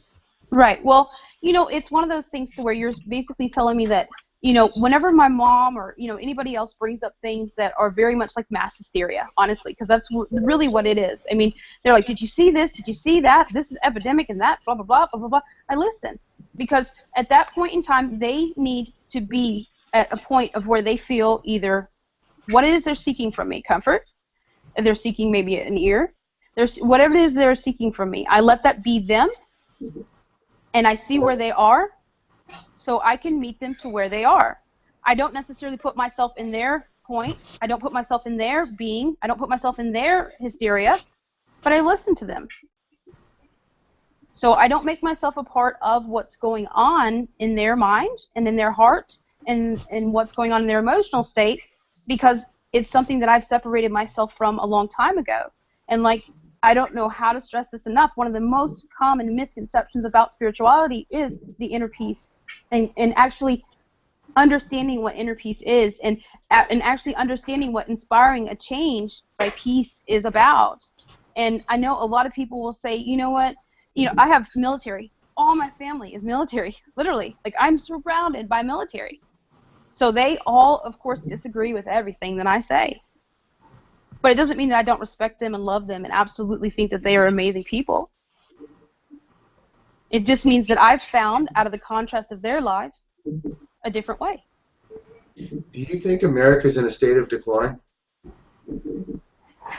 It depends on what you look at. No, it doesn't. It's a yes or a no. Do you believe America as a whole? I'm asking you. Do you believe? I know, but is it a yes or no answer? The question is, do you believe America is in an overall state of decline? Either you do believe that or you don't. So yes, right. It is a yes or no. Okay, so if you're basically saying that you want me to have a yes or no answer because that's what you're wanting me to say, yes or no, it's my perception. So if I want to see decline, I'll see decline. If I want to see things that are seeds of hope, I'll see seeds of hope. I'm asking guys, not to you know, cut in or anything, but you know, and this is actually good. You know why? You know what's the greatest threat, and has always been, to our future? Indifference. You know that, right? That's the point I'm driving at. Indifference. The single greatest threat to our future. It's the reason why we are here now. Apathy, complacency, indifference. Yes. But yes. That's one of those things to where you're mistaking complacency and indifference and things of that nature with peace. And that's one of those things to where that's what you're saying, that because I'm not fighting, that I'm complacent. Because I'm not standing up and screaming that I am somebody that's basically letting everything happen around me. But that's not necessarily how it is. All I did was ask you for your perception of the decline of the state of America. I didn't say you were doing anything. But you said that it was complacency. No, I didn't. Okay. Well, I asked you two separate thoughts. I asked you if you believed America to be in a state of decline. I think, but that's a loaded question. That's like the glass half full, half empty. It's really however you decide to look at it. It's still only half. It's a question of water perception. in the glass. Well, no, it's a question of perception. Right. Either it is half full or it's half empty. Either we are or we are not in a state of decline in her perception. I want to know what her perception is. Yeah, but you obviously know my perception if it's one of those things to where you're basically saying that you have to stand up and fight for what you believe in, and I don't. So it's obviously that we're on the opposite sides of the spectrum. So if you're at that point... I don't know that we are. If you believe America is in a state of decline, we're not on opposite sides of the spectrum. If you believe America is not in a state of decline, then we are on opposite sides of the spectrum. Which is why I'm asking the question. Just because you have a different approach to solving a problem doesn't mean that your methodology of solving a problem is any better or worse than mine. But I'm asking because I want to know if you believe that something should be done to better America. If you believe it's in a state of decline. If you believe that something needs to change. Yes or no? Progress is inevitable. I mean, progress is something that happens continually. Well, so no, if I believe in progress, yes, I believe in progress. I believe in Progress bettering. is not inevitable. Progress requires work. It is not inevitable. It requires the application of self. Right. I think change is inevitable. Progress is a choice. That's correct.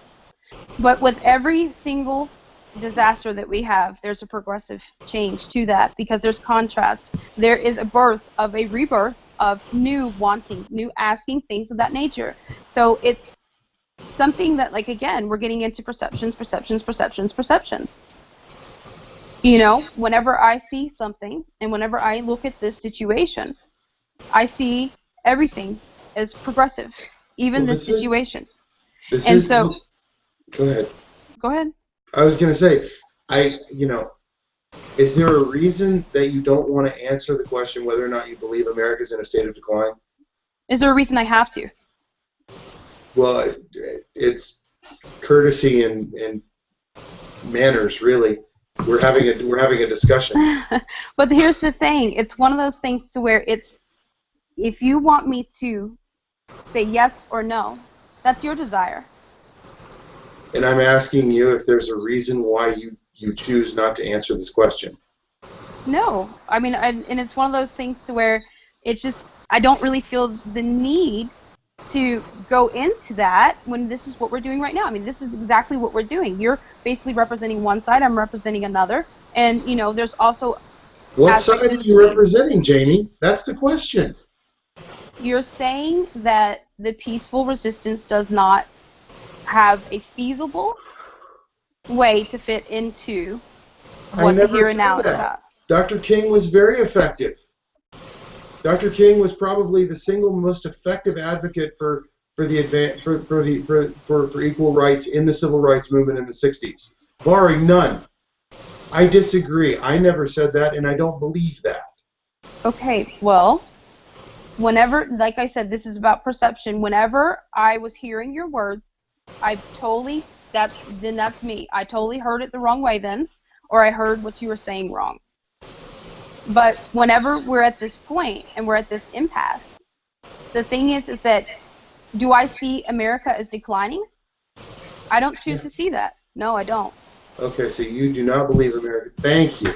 That's what I'm saying. But she said she don't choose to see that. See, she don't choose. Oh no, to see that's actually that I didn't pick up on that. She didn't choose to. So you see, that's her choice. Because I caught it in the middle of it that she's basically saying I could choose my perception. So basically, she choose not to even be focused on it. So she not even know. She'd rather be in limbo. That's not really in limbo. She'd rather not know that side, pretty much. And that way, she won't perceive it as that. Of what's really going on. So pretty much, she just chooses to not even know. I'd rather not give my energy to something that's negative or at that point of where it's something that's counterproductive. What I would rather do is see progress, see change, see that inspiration. Just like you said, paying it forward and doing things like that, Jared, that's amazing. That kindness, the random acts of kindness inspires a ripple. And it gets to a point to where it absolutely spreads like wildfire. It does. And that's exactly where I'm coming from on that situation as far as, like, you know, I understand that there's a lot of traumatic things that go on in the world and things of that nature. But as far as my contribution to that, I can only be responsible for what I feed into that. And I choose not to. You believe in solving problems, yes? Right, but here's the thing. You're seeing all the things that are happening as, you know, as that problem, right? Or no? No, that's not accurate. I seek out problems that need to be addressed proactively, and I find solutions to them. Right. So, but are you seeing you're saying the decline of of America? You're seeing that as a problem, though, right? Or is that a solution? Or no, that is clearly not a solution. That is definitely a problem. Exactly, but I'm saying it, and I'm being open-ended about it because I don't want to put words in your mouth. So that's why I was. I understand. No. Yeah. It's yes, the decline of America would be problematic for us as Americans. Right. Okay, so if you are seeing the problems, you're going to be, like you said, focused on the solution. So where I'm standing, what is it that you see that I'm doing as far as like towards, counteracting anything that's happening in America that is not progressive? What do I see in terms of positivity towards solving the problem of the decline in America? I see that you bought out of the mainstream media. I think that's highly commendable. I think a very small percentage of Americans do it, but nonetheless, there is a percentage of Americans that do it. I think that's something that's highly commendable. I salute you for it. I don't believe that a large enough cross-section of America will do it to discount the power, reach, and effect of the mainstream media on the overall state of our country. Right. It has absolutely gotten to the point of ridiculous what the power the media holds over us as a statistical nation. I'm not talking about you specifically and your children. I'm talking about statistically as a nation. If you place an ad right now, if you spend $1 million in a national advertising budget, statistically speaking, according to Experian, you will make $40 million net profit if you run that ad for a $20 product at 7 p.m. nationally. That is documented regardless of what the product is. If it is under $20 and over 10, you will make no less than $20 million profit for every $1 million you spend in primetime advertising, regardless of the product. Jared, what is her responsibility to the situation other than to be an example and to unplug herself and her family and kind of showing people the way? If that's the civic virtue if that's the civic duty that she chooses to take on, unplugging and buying out of the mainstream media, that is a strategy. That is an effective strategy. I would contend using the alternative media to take that strategy to as many people as you can. Because the real enemy here is not the Republicans, it's not the Democrats, it's not the Republican Party, it's not the Democratic Party. It's the corporations that control the elections by how much money they pump into them to put the people in there who are going to represent their interests. The system is not broken. The system is simply controlled by the people who are engaging it. There is a lack of people engaging the system right now in our country because of the complacency, because of the apathy. If we had a mass awakening, if you look at the Tea Party in 2010, then they were stifled in 2012 by all of the IRS cooling their fundraising.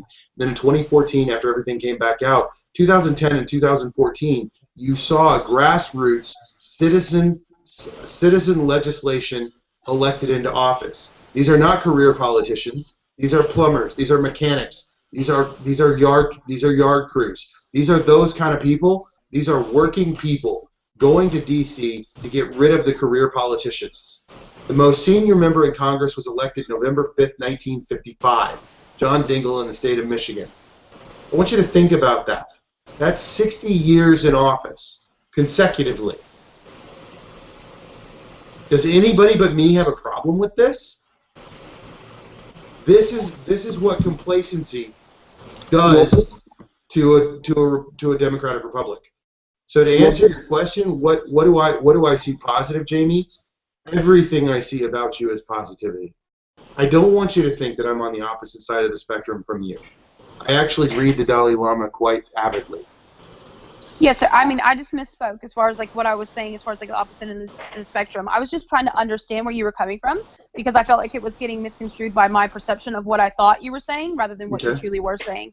So that's all it was. No worries. And honestly, I think this is amazing. What's kind of, it's basically been born out of this situation. I mean, I think it's actually amazing. And this conversation is like really, really something that I'll look back on and I'll review it quite a few times. Oh, please. No, and believe me, I will too.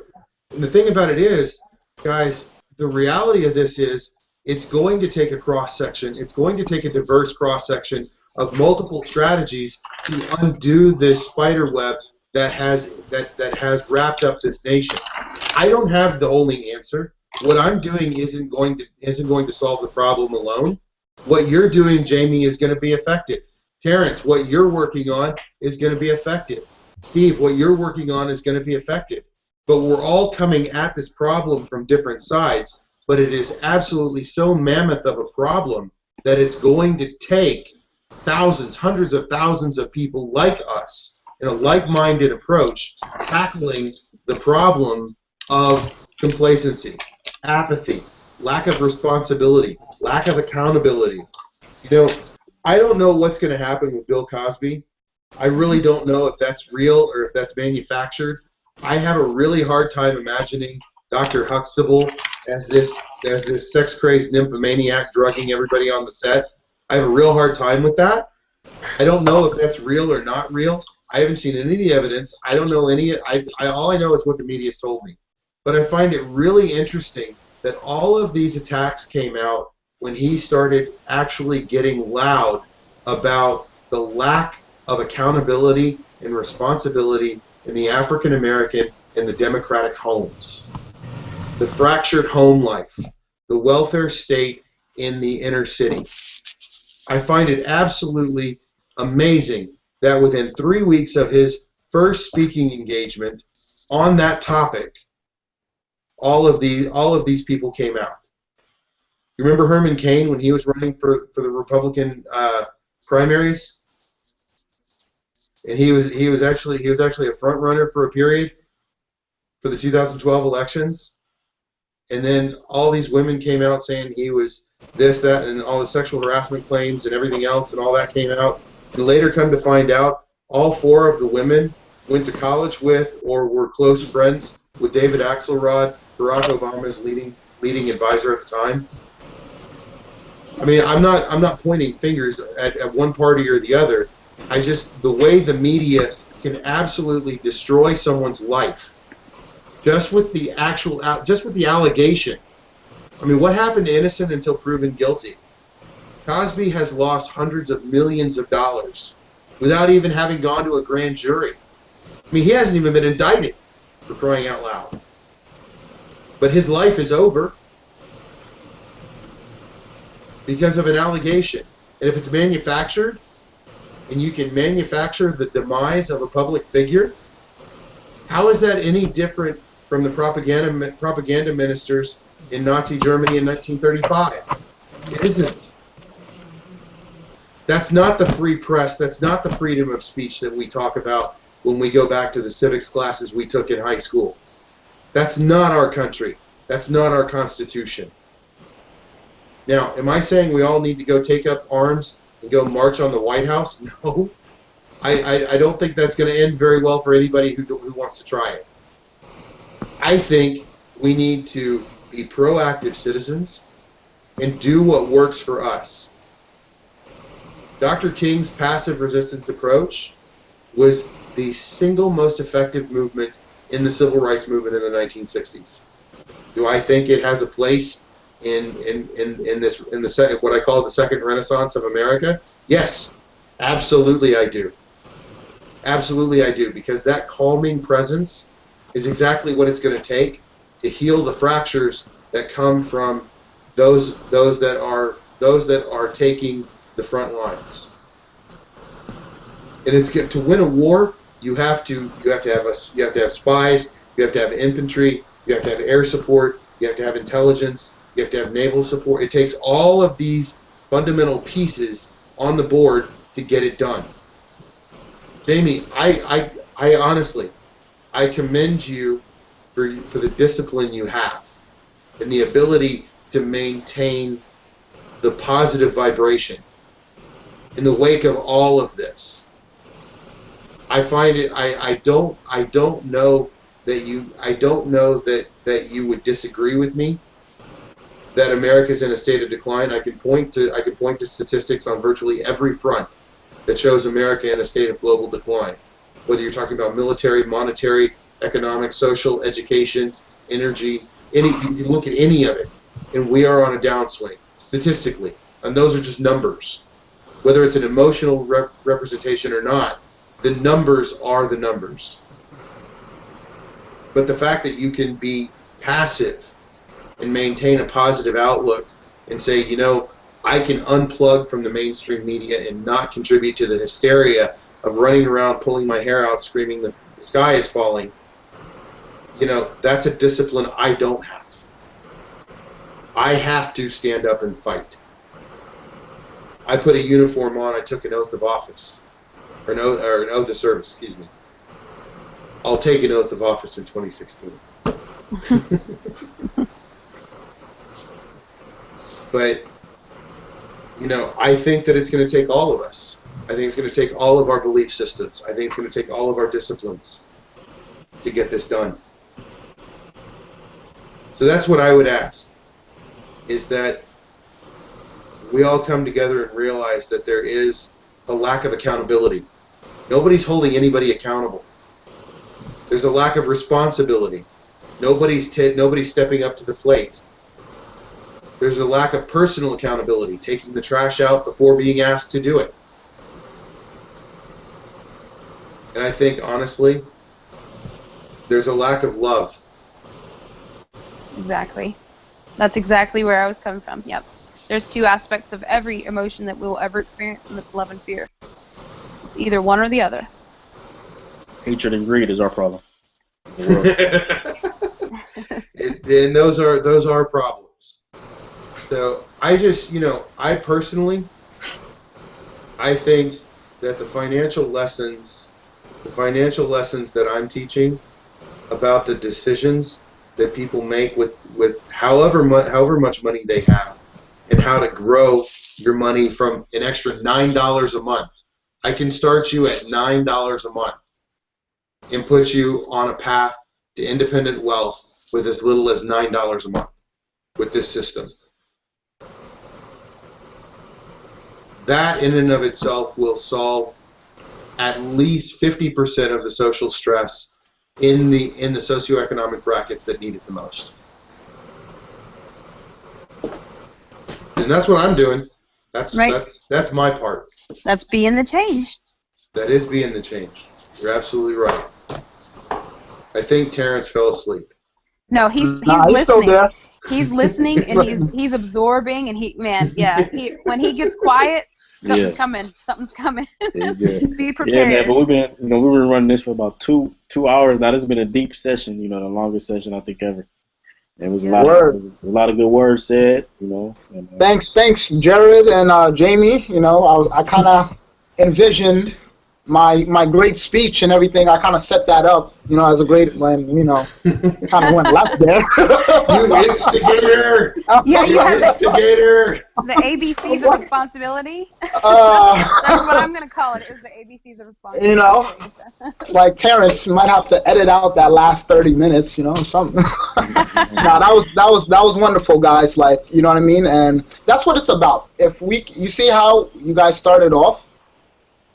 It was great. It was you guys had a respectable, conversation as adults, and at the end, towards the end, we realized, we agree.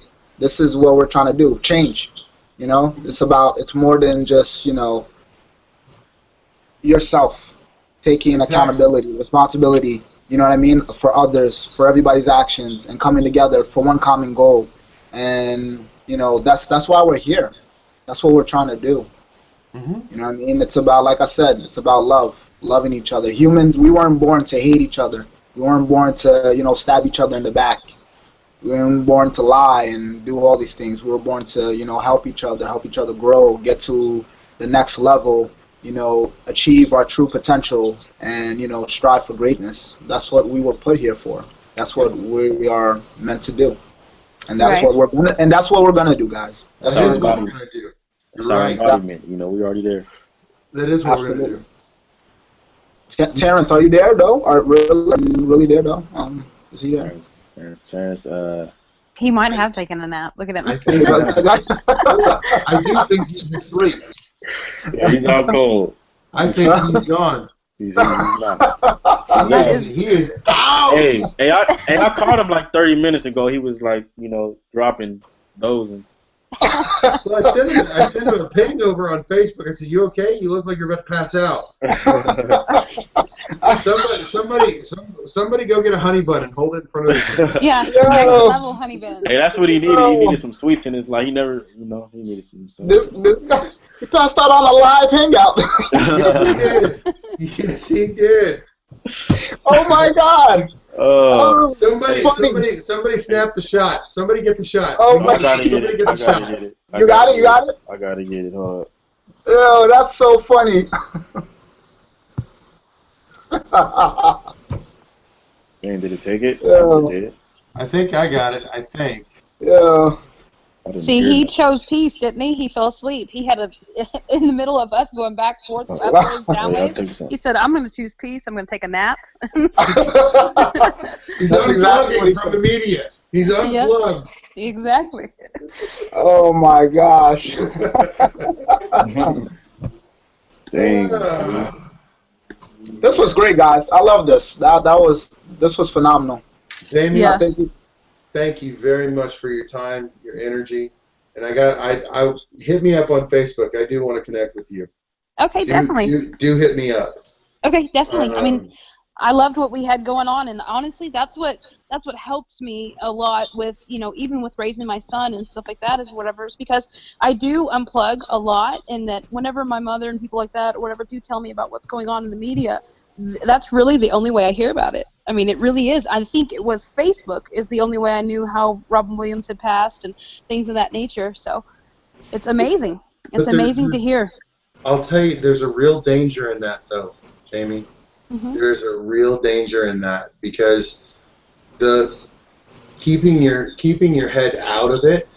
I can understand why you do it. I respect what you're doing. More importantly, but if you don't know there's a hurricane coming, you're not going to board up your doors. You're not going to board up your windows.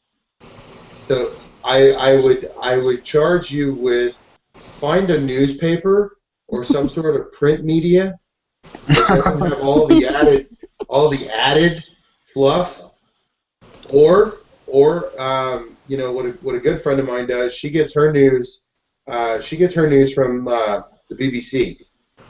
Right. She gets an international perspective of what's going on here in America, so you don't have all the corporate slant from the advertisers. Because let's face it, we now have 4 newspaper companies in the country. As recently as 15 years ago, we had 300, down to 4. You want to talk about banks? 15 years ago, there were over 250 SNLs to choose from. You now have 6.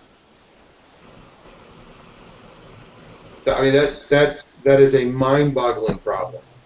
That's a bigger problem than I can take on without being in public office. That's bigger.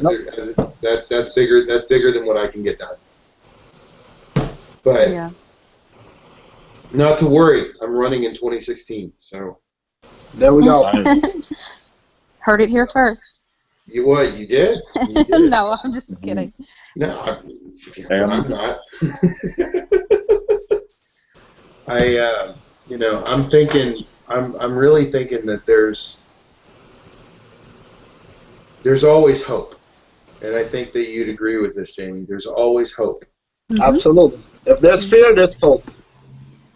And I think we have a responsibility to embrace that hope and nurture it. And I'm asking each of you to hold me accountable to that task, because I'm taking that on my shoulders. And I know you guys are too. You guys have already made commitments to me that you're doing it. And Absolutely. Jamie, you have made no such commitment. I want you to understand I use guys in the most literal sense in that sentence. Oh no, you're fine. Yeah, I was raised with boys. I don't really ever take offense to the guys, girls. I don't really. Oh yeah. But, Jared, don't worry. We're gonna hold you accountable. We expect you to release those emails soon because Hey, it's about to go down. It's about to go down. It is. And we're gonna change. Definitely. So. Yes, they are. Yes, they are. Terrance. Nah, he's knocked out. He's out. Yeah, he stays up like 10 He's times in a row. not napping. He's done. Yeah, we ain't gonna talk to him till tomorrow. Yeah, Exactly. basically. Exactly. He's Hey, done. hey, I say we celebrate at the Pacquiao and Mayweather fight May 2nd. I'm all about it. Definitely. I'm all about it. Hey, let's I'm do in it. there. Hey, We look there. like it's- All about it. Yeah. It looks like it's gonna go down. Definitely. Yeah. Mayweather already shouted him out. Somebody Yup. get the Jaeger. Whoa. Wait, what? Whoa. Hey, that's Whoa. 2 days before my birthday, so it's about to go down. Yeah. Who's up for the music festivals? Who's down for that? I'm down. I'm down. I'm down. I'm down. I'm thinking Buenos Aires Ultra in February. Mm. Yo, Jared, release these emails, baby, and we there. Release these emails, so we there, man. Like, come on. Man, yeah, we got to I'm get working. there. You see me working. I'm working, baby. Come on, man. Look, man, you know the beauty of BA. The beauty of BA, the whole damn thing is less than $1,500. The whole damn thing is less than $1,500. And Ultra is probably the EDM event of the year. All right, so we don't want to miss it, man. We don't want to miss it. I'm not missing it. No. Buenos Aires, huh? That sounds. I'm not missing it either. I just, you know what I'm saying? Like, come on, Bill. You know what I mean? Like, we on the clock now. I'm about time. Like, right now it's what, December freaking 13th? Like, yo, like, man, like, come on, man. Time is waiting for nobody. Man. You know what I'm saying? The way my checking account works is Now the truth comes out. Gotta check in the savings. Yeah. All right. It's not in there. Come on, man. All right, fellas, I gotta get out of here. Me and my wife got an ultrasound in the morning. All right. Yeah, Awesome, Travis, man. Take care, bro. Congratulations, buddy. Congratulations. Yes, Man. congratulations, Fearless. It was a pleasure. I loved your thanks a outlook. lot. Yeah, Have man. a good night. You too. Yes, definitely. So we're just gonna leave Terrance on his own live hangout by himself. Yes, we should. He gonna have to do some editing. Let it roll, baby. Isn't Roll. it streaming? Isn't it streaming right now? Yeah, streaming Still still. streaming. Yeah. Alex just hit me up. He's like, he's watching it on YouTube. So I'm like, he's like, is Terrance sleeping? I'm like, yeah. Terrance is out. He's deep in thought. He's actually sitting for the sculptor. He's Yeah, exactly. they're making a second thinker. He's gonna be doing a lot of editing tomorrow. For real. Oh man, that's funny. I'm gonna download the raw before. I'm gonna download the raw tonight. Oh yeah. I'm keeping that. I'm getting the raw. I'm keeping the raw. Yeah, I need to Oh see my that. God. And then release it, the uncut version. But The it's uncut version. The uncut version on DVD, boys and girls, For real. 1995. Yeah, Yep. exactly. the mind blown zone. That's gonna be 15 million emails right there. You bet your. Oh my God. Man, Oh man. It was so intense, his brain popped. Word. I've never seen Terrance do that. I've never seen him. Yeah, like he never like. It's just like up. You know what it was? He was about to end it, and then Jared and Jamie got into it, and then we just like, what the hell? All right, so he's like waiting for his moment, like to jump in, and that's when he realized, like, oh, they're not gonna stop. All right, maybe if I take a nap, by the time I wake up, they'll be done.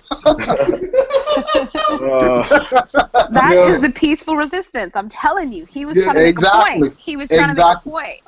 Exactly. Right. But like I said, that's what it takes, though. You know what I mean? You're gonna have different opinions, different, views of points. Yeah, and that's normal. That's normal, exactly. But when you can come together and then resolve it peacefully, logically, and understand that, all right, this is what we need to do. It comes from a place of respect. Exactly. Yeah, Then you can move forward. But that's the problem. We don't do that. Yeah, by and large, you're right. It doesn't happen. That's the problem. That is the problem. Yeah, that is the problem. And it's people, man. It's a lack of humanity in the people. Yeah, a lack of humanity, man. That's humanity. Like people don't value other people nowadays. I mean, they don't. They don't value each other's lives. Look at the video games. I mean, have you seen the latest release of Grand Theft Auto? Yeah. Yeah. Yep. Yeah. Oh my God. Are you kidding? Yeah, man. Man, Hey. if I brought a video game home like that when I was a kid, oh my good lord. And you know, My dad- Albert Einstein feared this, right? He had a fear when, Mhm. you know, lack of human interaction was going to happen because of technology and stuff like the world we live in today. You know, I could see somebody online and they speak to me. I see him in person. It's like your head is down. I'm like, do you realize I know you? Like, are we just cool online? Like, people really have lost focus on how to even communicate. Like, people can communicate. Well, I say it all. I say it all the time. communication. I'm I talking say it about all the words, time. though. Communication is a lost art in this day and age. Yeah. It really I'm is. talking about face-to-face communication, though. I mean, anybody. Dude, Yeah. communication, period. Communication, period. Oh yeah, Online, offline, it's a lost art. Yeah, It's a lost art, man. that's true. Everybody Think of, knows that- think of all the people we deal with online, man. They don't even talk to us. Just drop links, No, join yeah. my business, Or thumbs up. Thumbs up. I'm like, what the fuck is That's because that? they have no leadership and no guidance, though. You know what I'm saying? That's where we come in. I'm like, oh, They have no guidance. They have no leadership. it's terrible. It's literally terrible. It is terrible, though. I'll be like, man, facepalm. Everybody knows Exactly. who Elon Musk is, right? Yes. Did you? All right. You know the email platform we're launching is driven by AI, right? Yep. Elon Musk wrote an op-ed, or was quoted. I haven't actually read the article yet. Artificial intelligence represents the single largest existential threat to mankind. And I believe it. I want you to think about that. You know, it's... How can I put this? We thought it was a really good idea, but there will come a moment where we achieve the singularity. Where if you teach a computer how to think well enough to emulate neurological response patterns, it will become a cognitive being.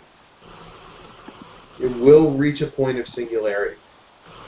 Now, will it plug into a weapon system and turn into Terminator and I would hope we have more intelligence as a people than that, but I don't know that that's the case. I don't know. I don't know what the future holds. But what I do know is we look at the power of the internet, we look at the power of the pixel, we look at the power of advertising and media and mass communications. And I have to say we brought this on ourselves. And that's why I fight, Jamie. Yeah. Because it's a very fast-moving current that I'm trying to get upstream to the source to alleviate the problem. Yeah. I think That's understandable. because I'm in the middle of the stream. I mean, I've worked the web since '96. I mean, it's, this is all I know. This is what I do. This is what I have done. And, I can't, the Zen approach of allowing the water to pass around the rock. Well, if you want to coexist, that's fine. But the rock doesn't try and change the river. Yep. Yep, the river cuts through the rock. Eventually, the river cuts through the rock. That's what I'm hoping to avoid. I'm trying to save the rock. Oh yeah. That's it. That's it. Yeah, that's bold, man. That's it. He's that's like, a I dropped the session. mic. He dropped the mic. That's it. I think it's Out. overload. Yeah, exactly. I'm out. That's I it. think it's value and knowledge overload. I think we blew it up. Yeah. I think it's a wrap. I hope he doesn't edit any of this. I really. Because this is all raw and real. So It is. it's real. That's I mean. That's what he can name it. It can, Midnight Madness Raw. Yeah. Yeah. There you go. As long as we don't get sued by Eddie Murphy and Company, I think we'll be fine. Right. He's okay. He's okay. Wait, he said Eddie Murphy and he stirred. Wait a minute. Hold on. No, he's not coming back. Social media hype man falls asleep. On his own live event. I know. How many days has he been up though? Like, I mean, it's He's- just like. I don't know, like 4 or 5. But what's funny? He's been promoting this since like last week. Yo, you guys got to get on this. We need everybody on this. Steve, where you at? Brandon, where you at? Yeah. Yeah. Look at him right now. Look at this. That is intense focus. That is intense focus. That's what that either, is. either that or we destroyed it. I mean, he's just been pulverized in the crossfire. I think he took a lot. I think he took a lot of artillery, Jamie. I do. Right. I think he took some direct fire. He probably he got warm. He kicked up his feet, and then it was out. It's gone. Yeah. Yep.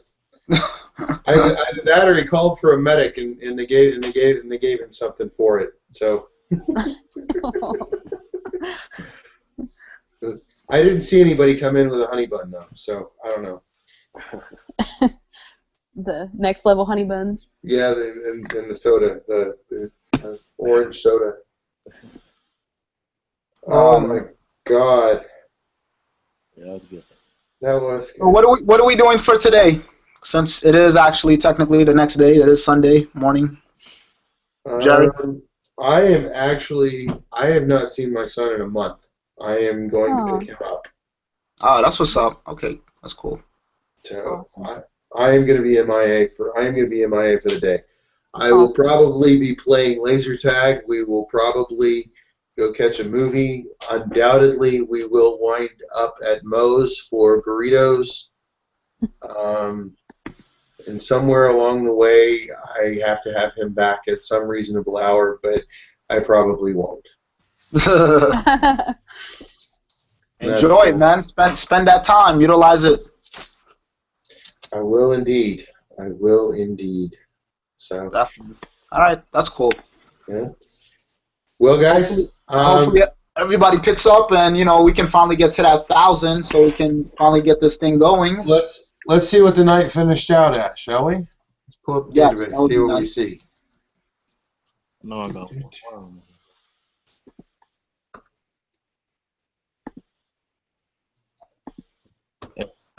Hey, how's the personals looking? Who up there doing their thing? Yeah, I know it's a certain amount of people.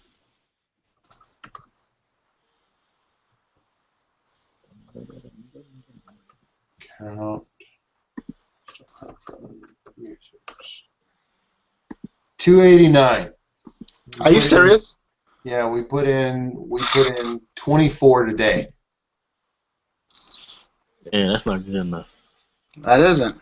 We need like 300 a day. That's an improvement over yesterday, but you're right. The numbers aren't We even need 300 collectively.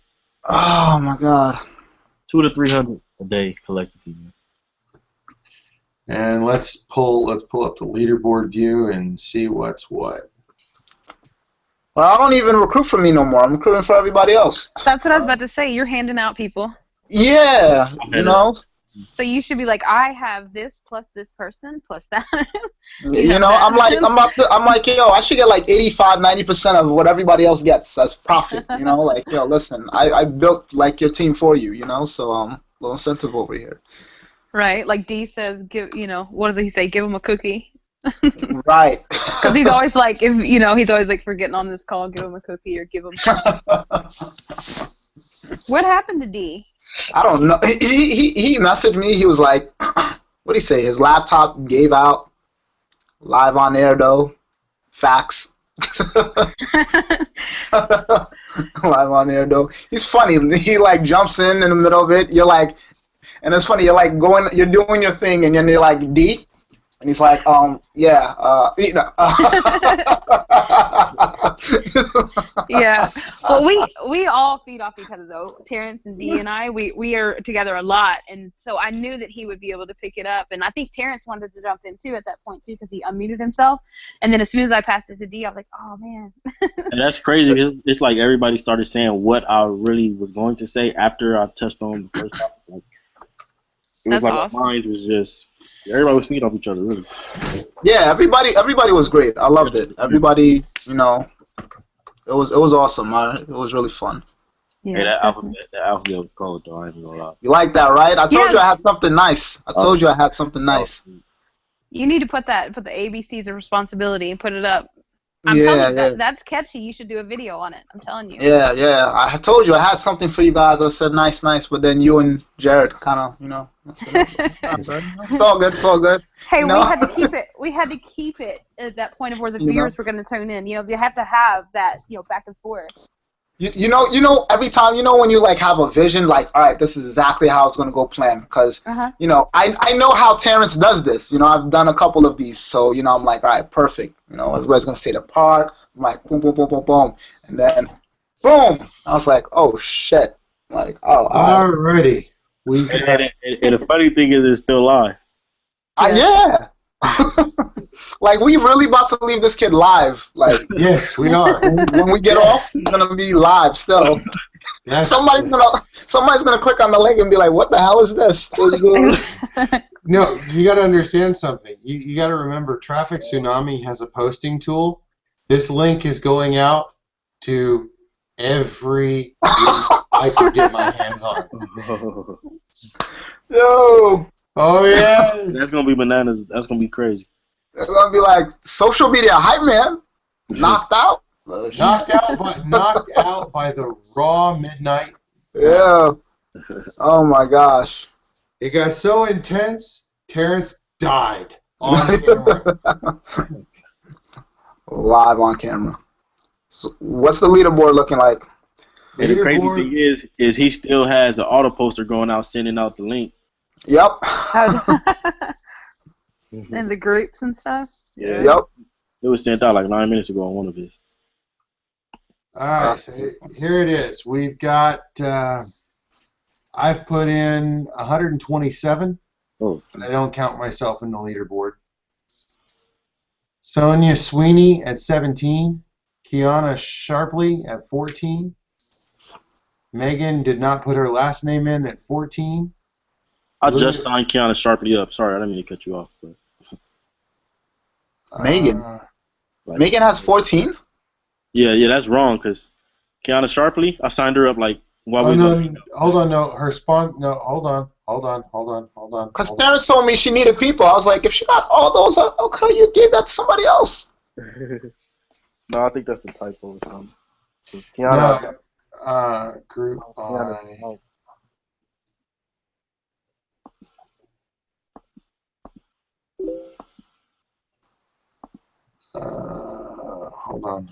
on. Group by select count of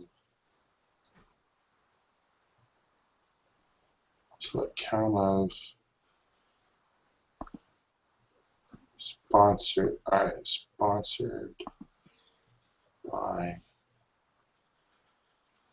and then sponsored.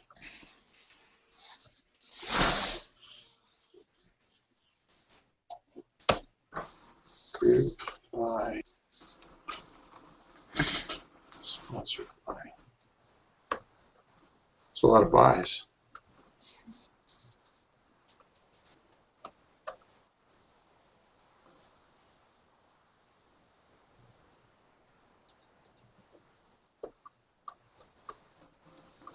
Oh, Alex.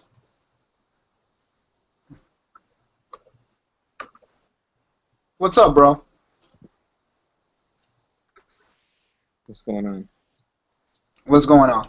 Hey, Alex. I didn't realize I had the link. I was just watching the YouTube. Look at Terrance. Look at your boy. I see you.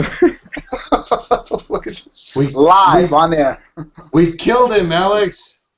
I seen it. I seen it all. I watched it. Watch this kid just sleeping. He's gonna come up and he's just gonna come out of his sleep and be like, boom, and say what he got to say. Yeah, he's gonna be like, yo, everybody left? Like, yo, everybody left?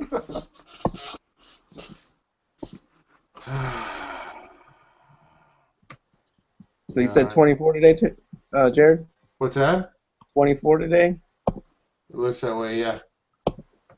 We gotta, oh man, what are we gonna, Alex, we gotta like turn this up, man. Man. It was hard enough for me to do it when I had to get people to pay. I ain't gotta get people to pay anymore, and it's I know. Oh, Shit.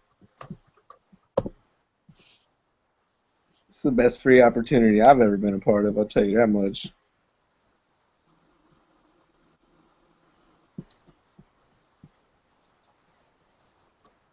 You know what it is, Jared? How do you turn free into $1 million? Most people can't comprehend that. You're right, they can't. But that's why they're not wealthy. Yeah. See,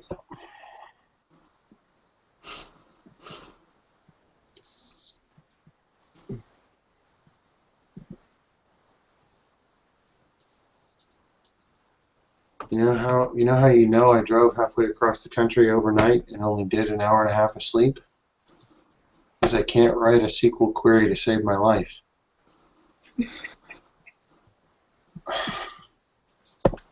Oh, while you're here, like, so you know that misunderstanding earlier. So how are we gonna get homeboy back in the group chat? I don't know, but I'm sure. Did Matt Just- tell you about that? Yo. Oh my God! He hit me You know, up. you know what it was, Alex? Alex, you know what it was? Alex, What? you know what? Listen, man. I'm like, you know, I'm tight. I'm like, I want to get this moving. I'm over here busting my ass. I'm like, yo, guys. And then two people hit me up. They're like, yo, somebody's like trying to recruit me for this. I'm like, yo, you know, take action. Oh, who's this guy? Get him out of here. Oh, And then my I see you inbox me like, yo, what did you do? What did you do? What did you do? Like, who the hell is he? He's the reason why you're here. I'm like, what you talking about? You never told me about no Matthew, Aaron. I'm like, I just know you. I already There know he is. Derek. Morning! Terrance! Prince Valley. Thank you. What's up, Derek? What's up? Somebody said honey bun and Look he at him snapped. Good morning, sir. Yo. Get a good nap? Get a good nap? Yo. What was the last? Oh God, he's got the sleep dot on his forehead. Yep. He's got the sleep dot on his forehead. Is there drool on the desk too? Yo. See, was good, my boy. Was good, sir. This kid fell asleep on his own hangout. For 30 minutes. Hey, we Who blew does up. that? It was, see, Hey, Stevenson. While we bring that up, and I do believe you don't get all emotional, motivated, and all that. Doing exciting things for the people in the masses. That right there, all right. While we're keeping it real, that little bit of time I was asleep is the longest time I've been offline in one setting in 3 days. Shit, technically Wow. he wasn't even In the offline. last 7 days, there's only been 4 times in which I've hit that amount of time where I'm not on actively doing anything. So let me ask you, with your ABCs, how many minutes a day are you wasting time sleeping, trying to keep up? Yo, I'm wasting a lot, bro.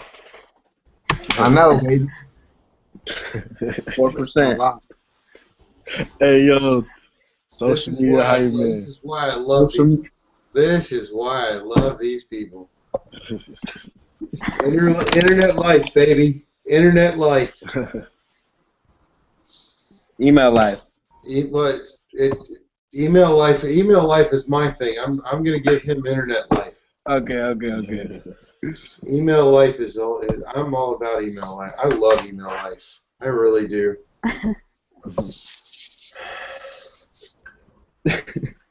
What's the last- Terrance, what's the last thing you heard?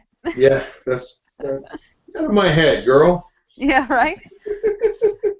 We have become one. We have harmonically converged. Exactly. That's what's up.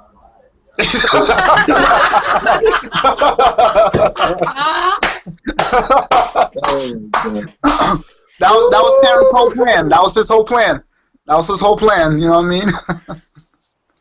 Oh, Lord. Now, Terrance, you know you can't edit any of this.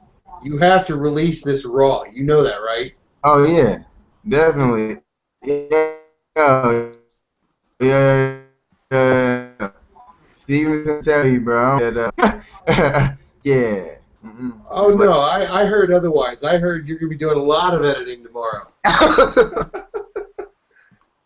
Nope. It was, did you get to see Jamie and I kiss and make up? We had a couple spat, man. We did. It was, it's healthy. Spats are healthy. It's important. You know you're alive.